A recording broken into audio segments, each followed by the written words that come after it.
கணவன் மனைவிக்குள்ள சிக்கல் வராமல் இருக்கிறதுக்கு அதில் சில வழிகளை சொல்லி கொடுத்துருக்குறாங்க. அதெல்லாம் என்னென்ன அப்படிங்கிறத இப்போ பார்க்கலாமா? குடும்பம்னு இருந்தால் கோபம் வரதான் செய்யும். அது வந்துட்டு போகட்டும், பரவாயில்ல. ஆனால் அந்த கோபம் ஒரே நேரத்தில் 2 பேருக்கும் வந்துடாமல் பார்த்துக்கணும். ஒரு சமயத்தில் யாராவது ஒருத்தர் தான் கோபப்படணும், அடுத்தவங்க அமைதியாக இருக்கணும். அதுக்கப்புறம் இவர் அமைதியான உடனே அவங்க ஆரம்பிச்சுக்கலாம். கோபமாக ஏதாவது சொன்னால் உடனே கோபமாக பதில் சொல்லக்கூடாது. கொஞ்சம் பொறுத்து கோபம் தீர்ந்த உடனே அந்த பதிலை சொல்லலாம். அப்போ பதில் கோபமாக இருந்தால் கூட அது அவ்வளோ பெருசாக தெரியாது. அற்ப விஷயத்துக்கெல்லாம் காய்ச்சி மூச்சுன்னு கத்திட்டு இருக்கக்கூடாது. உங்கள் 2 பேருக்குள்ள ஒரு தர்க்கம் ஆரம்பமாயிட்டுதுன்னு வச்சுக்கோங்க. கடுமையாக 2 பேரும் விவாதம் பண்ணுறீங்க. உங்களில் ஒருத்தர் இதில் ஜெயிக்கணும்னா அது நீங்களாக இருக்க வேணாம், அடுத்தவங்க ஜெயிக்கிறதுக்கு நீங்கள் துணையாக இருங்களேன். அப்படின்னா நீங்கள் கொஞ்சம் விட்டு கொடுக்கணும், அவ்வளவுதான். ஏதாவது குத்தம் சொல்லணுமா, செஞ்ச தப்பை சுட்டி காட்டணுமா, விமர்சனம் பண்ணணுமா, பண்ணுங்க, வேணான்னு சொல்லலை. ஆனால் சொன்னதை அப்படி சொல்கிறத கொஞ்சம் அன்பாக இதமாக சொல்லுங்கள். எப்போ நடந்த தவறுகளையெல்லாம் இப்போ போய் மறுபடியும் ஞாபகப்படுத்திகிட்டு இருக்க வேண்டாம். நான் அப்போவே சொன்னேன் இந்த புடவை வேணாம்னு, நீங்கள் தான் கேட்கல, இப்போ பாருங்கள் கிழிஞ்சு போச்சு இப்படின்னு கத்துனாங்க ஒரு அம்மா. எப்போ சொன்னீங்கன்னு கேட்டால் ஒரு 10 வருஷத்துக்கு முன்னாடி தீபாவளி சமயத்தில் அப்படிங்கிறாங்க. அது என்ன இன்னும் அப்படியே புதுசாகவே இருக்கும்? உங்களுக்கு அவர் தான் பெருசு, அவருக்கு நீங்கள் தான் பெருசு. அதை விட இந்த உலகத்தில் வேறு எதுவும் முக்கியம் இல்லைன்னு நினைக்கணும். நீ தான் என்னுடைய உலகம்னு எத்தனை தடவை சொல்லியிருப்பீங்க? அதெல்லாம் வெறும் வசனமாக போயிடக்கூடாது. ஏதாவது ஒரு பிரச்சனையை பற்றி கடுமையாக விவாதம் பண்ணிக்கிட்டு இருக்கீங்க, அதை அப்படியே பாதியில் விட்டுட்டு படுக்கைக்கு போயிடக்கூடாது. சுச்சத்தை நாளைக்கு பேசிக்கலாம்னு. அப்படி போனால் தூக்கம் வராது. பிரச்சனையை ஒரு முடிவு பண்ணிக்கிட்டு அதுக்கப்புறமா தூங்க போகணும். ஒரு நாளில் ஒரு தடவையாவது உங்கள் ஜோடியை பாராட்டி நல்ல விதமாக கனிவாக ஒரு வார்த்தை சொல்லணும் அப்படின்னு தீர்மானம் பண்ணிங்க. ஏதாவது தப்பு பண்ணிவிட்டீங்கன்னா பரவாயில்ல, அதை ஒத்துக்கிறதுக்கும் மன்னிப்பு கேட்கறதுக்கும் தயாராக இருக்கணும். அது ஒன்றும் கேவலம் கிடையாது. வீட்டுக்குள்ளே தானே கேட்க போகிறீங்க, வெளியில் யாருக்கு தெரிய போகுதோ? எப்படியோ உங்களுக்குள்ள ஒரு சமரசம் ஆனால் சரிதான். ஒரு தகராறுன்னு எடுத்துக்கிட்டா குறைஞ்சபட்சம் அதுக்கு 2 பேர் தேவை. தனியாகவே உட்காந்துக்கிட்டு நான் இப்போ தகராறு பண்ணிகிட்டு இருக்கிறேன் அப்படின்னு யாரும் சொல்ல முடியாது. 2 பேர் தகராறு பண்ணுறாங்கன்னா பொதுவாக அந்த 2 பேரில் யார் அதிகமாக பேசுகிறாங்களோ அவங்க பேரில் தான் தப்பு இருக்கும். அதை மனசில் வச்சுக்கணும். இதெல்லாம் தான் அந்த புத்தகத்தில் போட்டிருக்கிற வழிமுறைகள். இவ்வளவும் சரியாக வரலைன்னா அப்புறமா சொல்லுங்கள், வேறு புத்தகம் ஏதாவது இருக்கான்னு தேடுவோம்.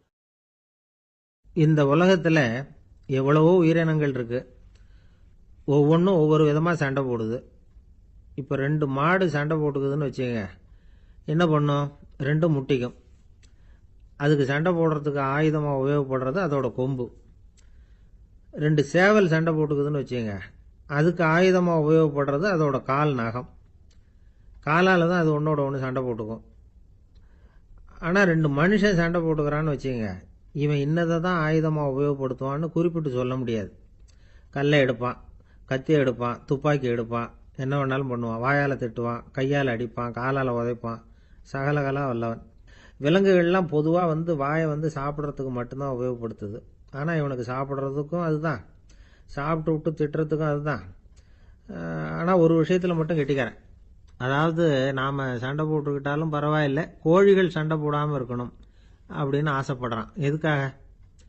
கோழிகள் சண்டை போடாமல் இருந்தால் நிறைய முட்டைகள் போடுமா, அதுக்காக தான் இந்த அக்கறை. கோழி பண்ணை வச்சிருக்கிறவங்களுக்கு இது ஒரு பெரிய பிரச்சனை. அதாவது பண்ணையில் இருக்கிற கோழிகளுக்குள்ளே அடிக்கடி சண்டை வந்துடும். அதனால் முட்டை உற்பத்தி குறைஞ்சிரும். சரி, இதுக்கு என்ன பண்ணுறது? பண்ணையில் போய் உட்காந்துக்கிட்டு தினமும் பஞ்சாயத்து பேசிகிட்டு இருக்க முடியுமா? அமெரிக்காவில் கோழி பண்ணை வச்சிருக்கிற ஒருத்தர் இதை பற்றி யோசனை பண்ணி பார்த்தாராம். ஒரு வழியையும் கண்டுபிடிச்சிருக்கார். கோழிக்கெல்லாம் மூக்கு கண்ணாடி மாட்டி விட்டுட்டோம்னா அது சண்டை போடுற குணம் குறைஞ்சிரும், முட்டை அதிகமாகிடும். அந்த கண்ணாடியில் உள்ள லென்ஸு சிவப்பு நிறத்தில் இருக்கணும், அவ்வளவுதான் அப்படின்னு அவர் கண்டுபிடிச்சாராம். இது ஏற்கனவே நடைமுறையில் கண்டுபிடிக்கப்பட்ட ஒரு விஷயம். ஆனால் எல்லா கோழிக்கும் சிவப்பு மூக்கு கண்ணாடி எப்படி மாட்டி விடுறது? அப்படியே மாட்டி விட்டாலும் அது நழுவாமல் இருக்கணுமே. இப்போ நாமெல்லாம் நடு விரலால் மூக்கு கண்ணாடி நடுவில் தொட்டு அப்படி ஸ்டைலாக சரி பண்ணிக்கிறோம். அது மாதிரி கோழி எப்படி சரி பண்ணிக்கும்? இதுதான் பிரச்சனை. இதுக்கு அவர் என்ன வழி கண்டுபிடிச்சாருன்னா, கோழிக்கெல்லாம் மூக்கு கண்ணாடிக்கு பதிலாக விழியொட்டு வில்லைகள், கான்டாக்ட் லென்ஸ், அதை பொருத்தி விட்டா என்ன அப்படின்னு யோசனை பண்ணார். அதே மாதிரி பண்ணார். அதே மாதிரி செஞ்சு பார்த்தார், வெற்றி. அதுக்கப்புறம் கோழியெல்லாம் சண்டை போட்டுக்கலையாம், சமாதான பிரியர்கள் ஆகிட்டு தான். கோழிகளுக்கு இயல்பாகவே சண்டை போடுற குணம் உண்டு. ஆனால் அதோட கண்ணுக்கு பார்க்குற பொருள்லாம் ரோஜா நிறத்துலையோ அல்லது இன்னும் சொல்ல போனால் அழுத்தமான சிவப்பு நிறத்துலையோ தெரிஞ்சதுன்னா சண்டை போடுற குணம் குறைஞ்சிருதான். அந்த சமயத்தில் அது அதிகமாகவும் முட்டையிட ஆரம்பிச்சுடுதான். அதே நேரத்தில் இறை எடுக்கிறத கூட குறைச்சிக்குதான்.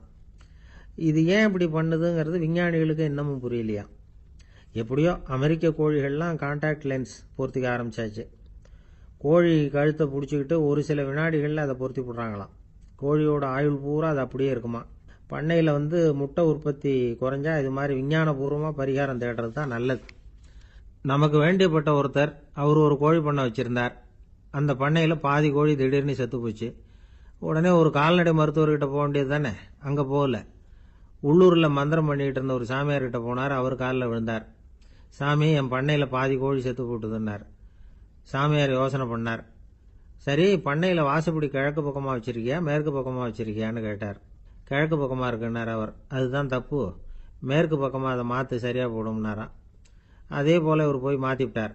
அப்பவும் பாதி செத்து போச்சு. மறுபடியும் சொன்னார், சாமி மறுபடியும் பாதி கோழி செத்து போட்டுதேன்னார். சரி, கூரை எப்படி போட்டிருக்க, ஓடு போட்டிருக்கியா இல்லை கீத்து போட்டிருக்கியான்னார். ஓடு போட்டிருக்கேன்னாராம் அவர். அதுதான் தப்பு, கீத்து போட்டுரும், சரியாக போடும்னாராம். சரின்னு போய் அதையும் மாற்றி பார்த்தார். மறுபடியும் போயிட்டுது, கோழி செத்து போச்சு. வந்தார். மறுபடியும் பாதி செத்து போச்சு சாமின்னு வந்தார். இவரும் யோசனையை மாற்றி மாற்றி சொல்லிகிட்டே இருக்கிறார். இப்படி அவரும் மாற்றி மாற்றி பார்த்தார். 6வது தடவையாக அவரை தேடிட்டு வந்தார். அந்த சமயத்தில் இவர் ரொம்ப தீவிரமாக யோசனை பண்ணி பார்த்துட்டு, அது சரிப்பா, நீயும் என்கிட்ட சளைக்காமல் வந்துகிட்டு இருக்கிற, நானும் யோசனை சொல்லிகிட்டு இருக்கேன். இப்பவும் உங்ககிட்ட சொல்கிறதுக்கு என்கிட்ட யோசனை நிறையா இருக்குது. ஆனால் சோதிக்கிறதுக்கு உங்ககிட்ட கோழி இல்லையே, என்ன பண்ணுறது அப்படின்னாராம் இவர். ஒரு தெருவில் சில சிறுவர்கள் விளையாடிக்கிட்டு இருந்தாங்க. ஏதோ ஒரு உயரமான கல்லை நடுத்தெருவில் வச்சு அதை சுற்றி சுற்றி ஓடி வந்துக்கிட்டு இருக்கிறாங்க. அது என்ன விளையாட்டோ அவங்களுக்கு தான் தெரியும். கொஞ்ச நேரம் அப்படி விளையாடிக்கிட்டு இருந்தவங்க விளையாடி முடிச்சதும் அந்த கல்லை நடுத்தெருவில் அப்படியே விட்டுட்டு அவங்கவுங்க வீட்டுக்கு ஓடி போட்டாங்க. அதுக்கப்புறம் அந்த வழியாக 2 பெண்கள் பேசிக்கிட்டே வந்தாங்க. பேச்சு சுவாரஸ்யத்தில் நடுத்தெருவில் இருந்த அந்த கல்லை கவனிக்கல. காலில் இடிச்சுட்டுது, லேசாக ரத்தம் வந்துட்டுது. வலி தாங்கலை. காலில் இடிச்சுக்கிட்ட பொண்ணு திட்ட ஆரம்பிச்சுட்டுது. வர வர ஊர் உலகம் ரொம்ப கெட்டு போச்சு, யாருக்கும் பொறுப்பே கிடையாது பாரு, இப்படி நடுத்தருவில் பொறுப்பு இல்லாமல் இப்படி கல்லை போட்டு வச்சிருக்கிறாங்களே, இது நியாயமா அப்படின்னு சொல்லி இந்த சமூகத்தை கடுமையாக விமர்சனம் பண்ணிக்கிட்டு அவங்க போயிட்டாங்க. கொஞ்ச நேரம் கழித்து ஒரு வாலிபன் அந்த வழியாக வந்தான். அந்த கல்லை பார்த்தான், நின்னான். ஒரு நிமிஷம் யோசனை பண்ணான். என்ன பண்ணலாம்னு பார்த்தான். தன்னுடைய வீரத்தையும் பலத்தையும் காட்டணும்னு நினைச்சான். பின்னாடி போனான். அப்புறம் வேகமாக ஓடி ஒரு சின்ன ஹை ஜம்ப், அப்படியே துள்ளி குதிச்சான். துள்ளி குதிச்சு தாண்டி அந்த பக்கமாக போய் விழுந்தான். அப்படியே விசில் அடிச்சுக்கிட்டு அவன் பாட்டுக்கு நடந்து போகிறான். அடுத்தபடியாக ஒரு காதல் ஜோடி அந்த வழியாக வந்தது. நடுத்தெருவில் கல் கண்ணில் பட்டது. அவங்க 2 பேரும் ரொம்ப நெருக்கமாக சேர்ந்து வந்துக்கிட்டு இருக்கிறாங்க.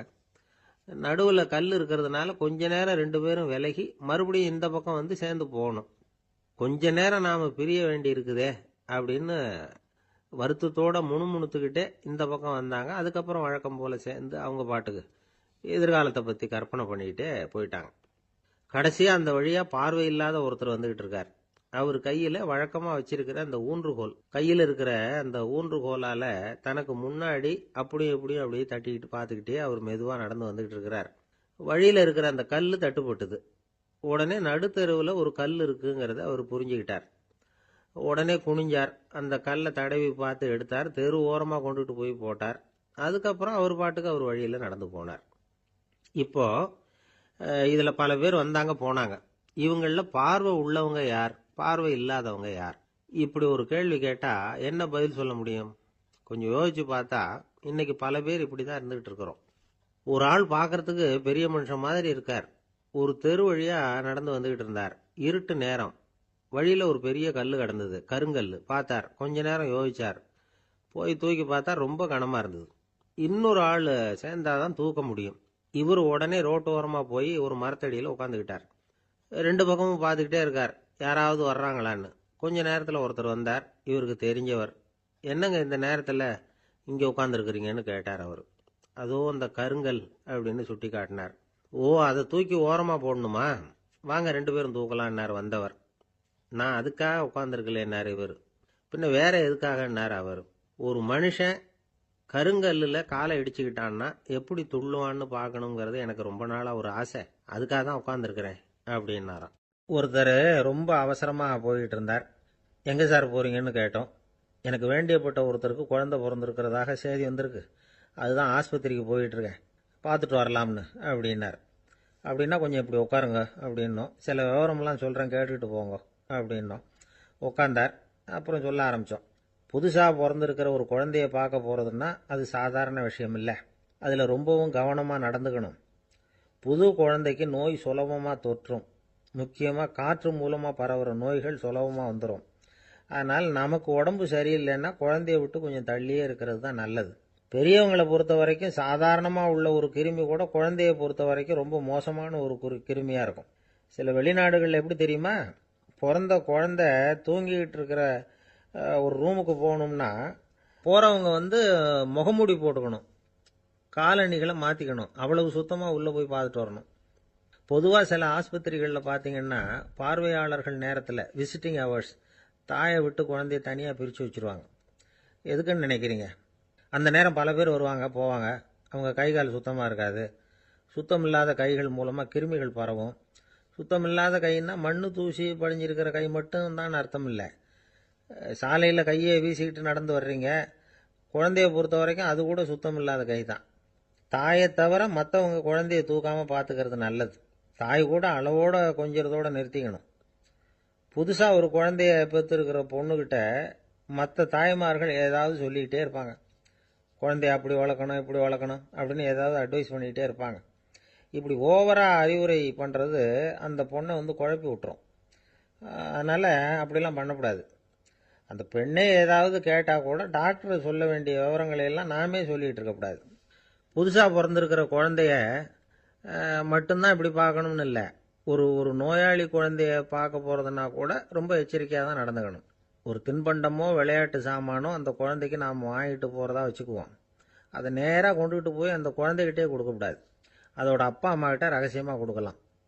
அவங்க முடிவு பண்ணட்டும் குழந்தைகிட்ட அதை கொடுக்கலாமா வேண்டாமாங்கிறத. அவங்களுக்கு தான் தெரியும் அதோட மனசும் உடம்பும். உங்கள் அக்கறையை காட்டுறதா நினச்சிக்கிட்டு குழந்தை வாயில் எதையும் கொண்டுட்டு போய் போடாதீங்க. போகிறப்போ உங்கள் வீட்டு குழந்தையும் அழைச்சிட்டு போகாதீங்க. இது நோயை வாங்கிட்டு வந்துடும், அல்லது புதுசாக ஒரு நோயை அதுகிட்ட கொடுத்துட்டு வந்துடும். என்னதான் உங்களுக்கு பழக்கமான குழந்தையா இருந்தால் கூட அதுக்கு விருப்பம் இல்லைன்னா பேசக்கூடாது. அங்கே போய் அவங்க பள்ளிக்கூடத்தை ஞாபகப்படுத்திகிட்டு இருக்கக்கூடாது. நோயில் இருக்கிறப்ப ஸ்கூலை பற்றி பேச அது விரும்பாது. ஆஸ்பத்திரியை விட்டு வெளியில் புறப்படுறப்போ குழந்தைகிட்ட சொல்லணும்னு அவசியம் இல்லை. அதோட அப்பா அம்மா கிட்ட சொல்லிவிட்டு புறப்பட்டா போதும். குழந்தை கோபிச்சிக்காது. சமூக சம்பிரதாயத்தை பற்றி அது கவலைப்படுறதில்ல. இப்படி எல்லா விவரமும் நம்ம எதிரில் உட்காந்துருந்தவங்க கிட்ட சொல்லி முடித்தோம். ரொம்ப நன்றி சார் அப்படின்னு சொல்லிவிட்டு அவர் புறப்பட்டார். குழந்தைங்க கொஞ்சம் வளர்கிற வரைக்கும் தான் நாம் எச்சரிக்கையாக இருக்கணும்னு இல்லை, வளர்ந்த பிறகு இன்னும் எச்சரிக்கையாக இருக்கணும். ஒரு பையன் பள்ளிக்கூடத்துலேருந்து திரும்பி வீட்டுக்கு வந்தான். முகம் பூரா நகத்தால் கீறி இருந்தது. அப்பா பார்த்து பயந்துட்டார். யாருடா உன்னை இப்படி பண்ணது அப்படின்னார். என் கூட படிக்கிற இன்னொரு பையன்னா. நாளைக்கு உன் கூட பள்ளிக்கூடத்துக்கு வர்றேன், நீ எனக்கு அவனை அடையாளம் காட்ட முடியுமான்னார். அது ரொம்ப சுலபம் நான் பையன். எப்படின்னார் அப்பா.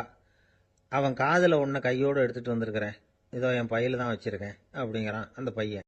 ஒருத்தர் இருக்கார், நல்ல உத்தியோகத்தில் தான் இருக்கிறார். ஆனால் எப்போ பார்த்தாலும் முகத்தை வெறுப்பாக வச்சிருப்பார். அப்படியே வருவார் போவார். ஏன் சார் இப்படி இருக்கிறீங்க அப்படின்னு விசாரித்தோம். ஏன்டா இந்த வேலைக்கு வந்தோம்னு இருக்கு சார் அப்படின்னார். உங்கள் வேலை உங்களுக்கு பிடிக்கலையா அப்படின்னு கேட்டோம். இல்லைன்னார். இப்படிப்பட்டவங்க வெற்றிகரமான வாழ்க்கை வாழ முடியாது. இது நிபுணர்கள் கருத்து. வேலையை நேசிக்க தெரிந்தவர்கள் வெற்றி பெறுவார்கள் அப்படிங்கிறாங்க அவங்க. எந்த துறையாக இருந்தாலும் சரி, அந்த துறையில் வெற்றிகரமாக இருக்கிறவங்கள விசாரித்து பாருங்கள். எனக்கு என்னுடைய வேலை ரொம்ப பிடிக்கும் அப்படின்னு சொல்கிறவங்களாக தான் இருப்பாங்க. அப்படி இருந்தால் தான் அது வெற்றிகரமாக இருக்க முடியுது அவங்களால. ஒருத்தனுக்கு பிடித்தமான பொழுதுபோக்கே அவனுடைய தொழிலாக இருந்துட்டுதுன்னா அவனை மாதிரி கொடுத்து வச்சவன் வேற யாரும் இல்லை அப்படிங்கிறார் பெர்னாட் ஷா. ஒரு தடவை மன்னர் ஹுமாயூன் உயிரை தண்ணீர் முண்டு ஊற்றுகிற தொழிலாளி ஒருத்தர் காப்பாற்றினாராம் அந்த ஹுமாயூன் உயிரை. உடனே மன்னர் கேட்டிருக்கார், உனக்கு என்ன வேணும்னாலும் கேளு தரேன், உயர் பதவி வேணுமா அப்படின்னு கேட்டாராம். மன்னா, மக்களின் தாகம் தீர்க்கக்கூடிய இந்த பணியை விட உயர்ந்தது உண்டா அப்படின்னாராம் அந்த தொழிலாளி. அவரால் அவருடைய வேலையை நேசிக்க முடிஞ்சுது, அதனால் மகிழ்ச்சியாக இருக்க முடிஞ்சுது. நாமெல்லாம் அப்படி இல்லை. வேலை கிடைக்கிற வரைக்கும் கிடைச்சா போதும் அப்படின்னு இருக்கோம். கிடைச்சதுக்கப்புறம் ஏன்டா இந்த வேலைக்கு வந்தோம்னு ரொம்பவும் அழுத்துக்குவோம். சரி, நாம் இருக்கிற இடத்துல நாம் வெற்றிகரமாக இருக்க வழி உண்டா அப்படின்னா உண்டுன்னு சொல்கிறாங்க. அதாவது மன இயல் நிபுணர்கள் இருக்கிறாங்க இல்லையா, அவங்க அதுக்கு முக்கியமாக 6 வழிகள் சொல்கிறாங்க. நீங்கள் ஒரு அலுவலகத்தில் வேலை பார்க்குறவரா அப்படின்னா இதை கேளுங்க. அதாவது உங்கள் மேலதிகாரி எதிர்பார்ப்புக்கு தகுந்த மாதிரி உங்கள் வேலை இருக்குதா? அப்படி இல்லைன்னா முதல்ல உங்கள் வேலையின் தரம் உயரணும். உங்களுக்கு மேலே கீழே வேலை பார்க்குற பணியாளர்கள்கிட்ட நல்ல விதமாக பழகுறீங்களா? அந்த உறவு முறையில் ஏதாவது குறை இருந்தால் அதை கண்டுபிடிச்சி சரி பண்ணுங்க. நம்பிக்கைக்கு உரியவர் அப்படின்னு நீங்கள் பேர் எடுக்கணும். நீங்கள் எடுக்கிற முடிவு நல்ல முடிவாக தான் இருக்கும் அப்படின்னு அடுத்தவங்க சொல்லணும். உங்கள் தோற்றத்துக்கு முக்கியத்துவம் கொடுங்க. இது மனம் உடல் ரெண்டும் சம்பந்தப்பட்டது. அதனால் மனசையும் ஆரோக்கியமாக வச்சுருக்கணும், உடம்பையும் ஆரோக்கியமாக வச்சுருக்கணும். உங்களுடைய நிர்வாகம் செயல்படுற விதத்தை நல்லா புரிஞ்சு வச்சுக்கணும். உங்களுடைய நிர்வாகம் இப்போ ஒரு காரியம் செய்யுதுன்னு வச்சுங்க, ஏன் அப்படி செய்யுது, எதுக்காக அப்படி செய்யுது, அதனுடைய குறிக்கோள் என்ன, அது நீடிக்கிறதுக்கு காரணம் என்ன, இதையெல்லாம் தெரிஞ்சுக்கணும். சிரிப்புக்கு வஞ்சகம் பண்ணக்கூடாது. நல்லா சிரிக்கணும், அப்போ தான் அது திரும்ப கிடைக்கும். கடந்த கால தோல்வியை பற்றி கவலைப்படக்கூடாது. முதலாளி விருப்பம் தெரிஞ்சு நடந்துக்கிறது நல்லது தான். அதுக்காக காக்கா பிடிக்கணுங்கிற அவசியம் இல்லை. உங்களுக்கு ஒரு பொறுப்பான வேலை கிடைக்குது, உடனே சத்தம் குழப்பம் அப்படின்னு சூழ்நிலையை இறுக்கமாக ஆக்கிடக்கூடாது. எந்த சூழலையும் இயல்பாக கையாளக்கூடியவர் அப்படிங்கிறத காட்டணும். இதெல்லாம் உங்கள் துறையில் நீங்கள் வெற்றி பெற நிபுணர்கள் சொல்கிற யோசனைகள். இவ்வளவு விவரமும் சொல்லிவிட்டு ஒருத்தரை பார்த்து கேட்டோம், இப்போ சொல்லுங்க, நீங்கள் செய்கிற வேலை உங்களுக்கு பிடிச்சிருக்குதா அப்படின்னோம். ரொம்ப ரொம்ப பிடிச்சிருக்குது அப்படின்னார். சரி, என்ன செஞ்சிட்டு இருக்கிறீங்க அப்படின்னு கேட்டோம். சும்மா தான் இருக்கிறேன் அப்படின்னார். அமெரிக்க ஜனாதிபதி ஆப்ரஹாம் லிங்கன் ஒரு நாள் தன்னோட கோச்சு வண்டியில் தலைநகரான வாஷிங்டனுக்கு போயிட்டு இருக்கிறார். கோச்சு வண்டி ஒரு சாலையில் போயிட்டு இருக்கு. அந்த சாலைக்கு ஒரு பக்கத்தில் பயங்கரமான சதுப்பு நிலம். சதுப்பு நிலம்னா அது புதைகுழி, புதை மணல்ங்கிறோம்ல, அது மாதிரி. அந்த சதுப்பு நிலத்தில் யாராவது மாட்டிக்கிட்டா அவ்வளவுதான், ஆளை கொஞ்சம் கொஞ்சமாக உள்ள அமுக்கிவிடும். தப்பிச்சு கரையேறது கஷ்டம். அப்படிப்பட்ட நிலம் அது. ஆப்ரஹாம் லிங்கன் ஏதோ ஒரு முக்கியமான அரசாங்க வேலையாக போயிட்டு திரும்பி வந்துக்கிட்டு இருக்கிறார். அதனால் அந்த சமயத்தில் அவர் விலை உசந்த ஆடைகளை அணிஞ்சிருக்கிறார். அப்படி அவர் அந்த கோச்சு வண்டியில் வந்துக்கிட்டு இருக்கிறாரு. அந்த சமயத்தில் ஒரு காட்சி அவர் கண்ணில் பட்டுட்டுது. என்ன தெரியுமா? ரோட்டுக்கு பக்கத்தில் இருந்த சதுப்பு நிலத்தில் ஒரு இளம் பன்றி குட்டி சிக்கிக்கிட்டு தவிச்சிக்கிட்டு இருக்குது. பரிதாபமாக கத்திக்கிட்டு இருக்குது. அதை பார்த்தார் லிங்கன். அவருக்கு என்ன மாதிரி ஆயிட்டுது. உடனே வண்டியை நிறுத்த சொன்னார். கீழே இறங்கினார். தன்னோட விலை உசந்த ஆடைகளை பற்றி லட்சியம் பண்ணவே இல்லை. தனக்கே ஆபத்து வரலாம்ங்கிறத பற்றியும் கவலைப்படலை. தான் ஒரு குடியரசுத் தலைவருங்கிறத பற்றியும் அவர் நினச்சி பார்க்கல. நேராக அந்த சதுப்பு நிலம் பக்கமாக போனார். அந்த சேத்துல இறங்கி பன்றிக்குட்டியை காப்பாற்றி கரைக்கு கொண்டுட்டு வந்து சேர்த்துட்டார். அதுக்கப்புறம் நிம்மதியாக கோச்சு வண்டியில் ஏறி வெள்ள மாளிகைக்கு வந்து சேர்ந்தார். ட்ரெஸ்ஸு உடம்பு பூரா சேறு சகதி. பார்க்குறவங்களுக்கெல்லாம் ஆச்சரியமாக போச்சு. அவங்களுக்கு ஒன்றும் புரியல. இவர் நேராக ட்ரெஸ்ஸு மாற்றிக்கிறதுக்காக போனார். கோச்சு வண்டி ஓட்டிகிட்டு வந்தவங்கிட்ட போய் எல்லாரும் கேட்டாங்க, என்ன ஆச்சு அப்படின்னு. அவர் வர்ற வழியில் நடந்த விவரத்தை சொன்னார். ஆப்ரஹாம் லிங்கனுடைய இந்த இறக்க குணத்தை எல்லாரும் பாராட்டினாங்களாம், புகழ்ந்தாங்களாம். ஆனால் இதுக்கு லிங்கன் என்ன பதில் சொன்னார் தெரியுமா? தயவு பண்ணி இந்த புகழ்ச்சியான பேச்சையெல்லாம் ஒதுக்குங்க, அதெல்லாம் வேணாம். அந்த சின்ன பிராணி சகதியில் மாட்டிக்கிட்டு துடிச்சிக்கிட்டு இருந்தது, அதை பார்த்தேன். உடனே என்னுடைய இதயத்தில் ஒரு முள்ளு தைச்சது மாதிரி ஒரு உணர்வு. அந்த முள்ளை பிடுங்கி எறிஞ்சேன், அவ்வளவுதான். உண்மையில் அந்த பிராணிக்கு நான் உதவினேங்கிறத விட எனக்கு ஏற்பட்ட இன்னலை போக்கிட்டேன் அப்படிங்கிறது தான் உண்மை. அதுதான் பொருத்தம். அப்படி இருக்கிறப்போ இதில் புகழறதுக்கு என்ன இருக்குது அப்படின்னாரு ஆப்ரஹாம் லிங்கன். எவ்வளவு யதார்த்தமான வார்த்தைகள் பாருங்க. இந்த காலத்தில் நம்மளையும் பல பேர் அப்படி உண்டு. நீச்சல் தெரியாத ஒரு ஆள் தண்ணியில் இறங்கிட்டான். தண்ணி ஆழம்ங்கிறது அப்புறமா தான் தெரிஞ்சுது. தத்தளிக்க ஆரம்பிச்சுட்டான். வாழ் வாழ்னு கத்துறான். கரையில் நின்றுட்டு இருந்த ஒருத்தர் இதை பார்த்தார். உடனே அவருக்கு இதயத்தில் முள்ளு தைச்சது மாதிரி ஒரு உணர்வு. உடனே குபீர்னு தண்ணியில் பாய்ஞ்சார். அவரை காப்பாற்றி கரைக்கு கொண்டுட்டு வந்து சேர்த்தார். இதை பார்த்துக்கிட்டு இருந்த இன்னொருத்தர் காப்பாற்றின அந்த ஆளை பாராட்டி புகழ்ந்தார். என்ன புகழாதீங்க சார் அப்படின்னார் அவர். ஏன்னு கேட்டார் இவர். நான் அந்த ஆளை ஏன் காப்பாற்றினேன் தெரியுமா? அவன் நேற்றுக்கு என்கிட்ட 300 ரூபா கடன் வாங்கியிருக்கிறான். இவன் தண்ணியில் போட்டான்னா நான் கொடுத்த கடனும் தண்ணியில் போடும். அதனால தான் விழுந்து காப்பாற்றினேன் அப்படின்னா அந்த ஆள். அன்பா இருக்கணும்னு அநேக பெரியவங்க சொல்லியிருக்கிறாங்க. நாமளும் அதை கேட்டுட்டு அன்பு காட்டுறதுக்கு தயாரா தான் இருக்கிறோம், அதை வாங்கறதுக்கு தான் ஆளை காணும். இருந்தாலும் அன்புல எத்தனையோ வகை உண்டு. அதை சரியா புரிஞ்சுக்கிட்டு அதுக்கப்புறம் அன்பு காட்ட ஆரம்பிக்கணும். வகையை புரிஞ்சுக்காம அன்பு காட்டினா வம்புல மாட்டிக்க வேண்டியதுதான். அன்புன்னா சாதாரணமா நினைச்சு விடாதீங்க. அதுல எவ்வளவு விதம் தெரியுமா? இரக்கம், கருணை, காருண்யம், பந்துத்துவம், பட்சம், பாசம், நேசம், விசுவாசம், அபிமானம், காதல், பக்தி, இப்படி பல விதமா அதை பத்தி சொல்லி வச்சிருக்கிறாங்க பெரியவங்க. இந்த வார்த்தைகள் எல்லாம் நாம கேள்விப்பட்டதுதான். இருந்தாலும் அதுகளுக்குள்ள என்ன வித்தியாசம்னு கேட்டா சரியா சொல்ல தெரியாது. அதனால இந்த வார்த்தைகளுக்கெல்லாம் பெரியவங்க என்ன விளக்கம் சொல்றாங்கன்னு இப்ப பார்க்கலாம். எளியவர்கள் மேல செலுத்துற அன்பு இருக்கு பாருங்க, அதுக்கு இரக்கம்னு பேரு. அறிவு பலம், சரீர பலம், இது ரெண்டும் இல்லாதவங்க மேல, அதாவது வலிமையற்றவர்கள் மேல செலுத்துற அன்பு இருக்கு பாருங்க, அதுதான் கருணை. எறும்புல இருந்து யானை வரைக்கும் சகல ஜீவராசிகள் மேலேயும் காட்டுற அன்புக்கு காருண்யம்னு பேரு, ஜீவகாருண்யம். சிவி சக்கரவர்த்தி காட்டின அன்பு இந்த ரகம். உறவினர்கள், சொந்தக்காரங்க, அவங்க வசதியா இருந்தாலும் வறுமையில இருந்தாலும் வித்தியாசம் இல்லாம காட்டுற அன்பு இருக்கு பாருங்க, அதுக்கு பேரு பந்துத்துவம். ஒரு எஜமானன் வேலையாள்கிட்ட காட்டுற அன்பு இருக்கு பாருங்க, அதுக்கு பேரு தான் பட்சம். அவனும் தன்னை மாதிரி மனுஷன்தாங்கிற நினைப்பு வேணும். ஒரு தாய் தன்னுடைய குழந்தை மேல, ஒரு குழந்தை தன்னுடைய தாய் மேல செலுத்துற அன்புக்கு பாசம்னு பேரு. ஈருடல் ஓர் உயிர்னு நினைக்கிறது இது. ராமரும் கௌசலையும் இதுக்கு உதாரணம். தம்மை ஒத்த நண்பர்கள் கிட்ட செலுத்துற அன்புக்கு நேசம்னு பேரு. வயசு, செல்வம், அந்தஸ்து, இந்த வித்தியாசமெல்லாம் பார்க்காம அவங்க சுக துக்கத்துல சமபங்கு எடுத்துக்கிறது இது. கிருஷ்ணன் குசேலர்கிட்ட காட்டினது இந்த ரகம். வேலை செய்யறவன் முதலாளி கிட்ட காட்டுற அன்புக்கு விசுவாசம்னு பேரு. தேசத்து மேலையும் தாய்மொழி பேர்லையும் செலுத்துற அன்புக்கு அபிமானம்னு பேரு. தேசாபிமானம்னு சொல்றமே இதுதான்.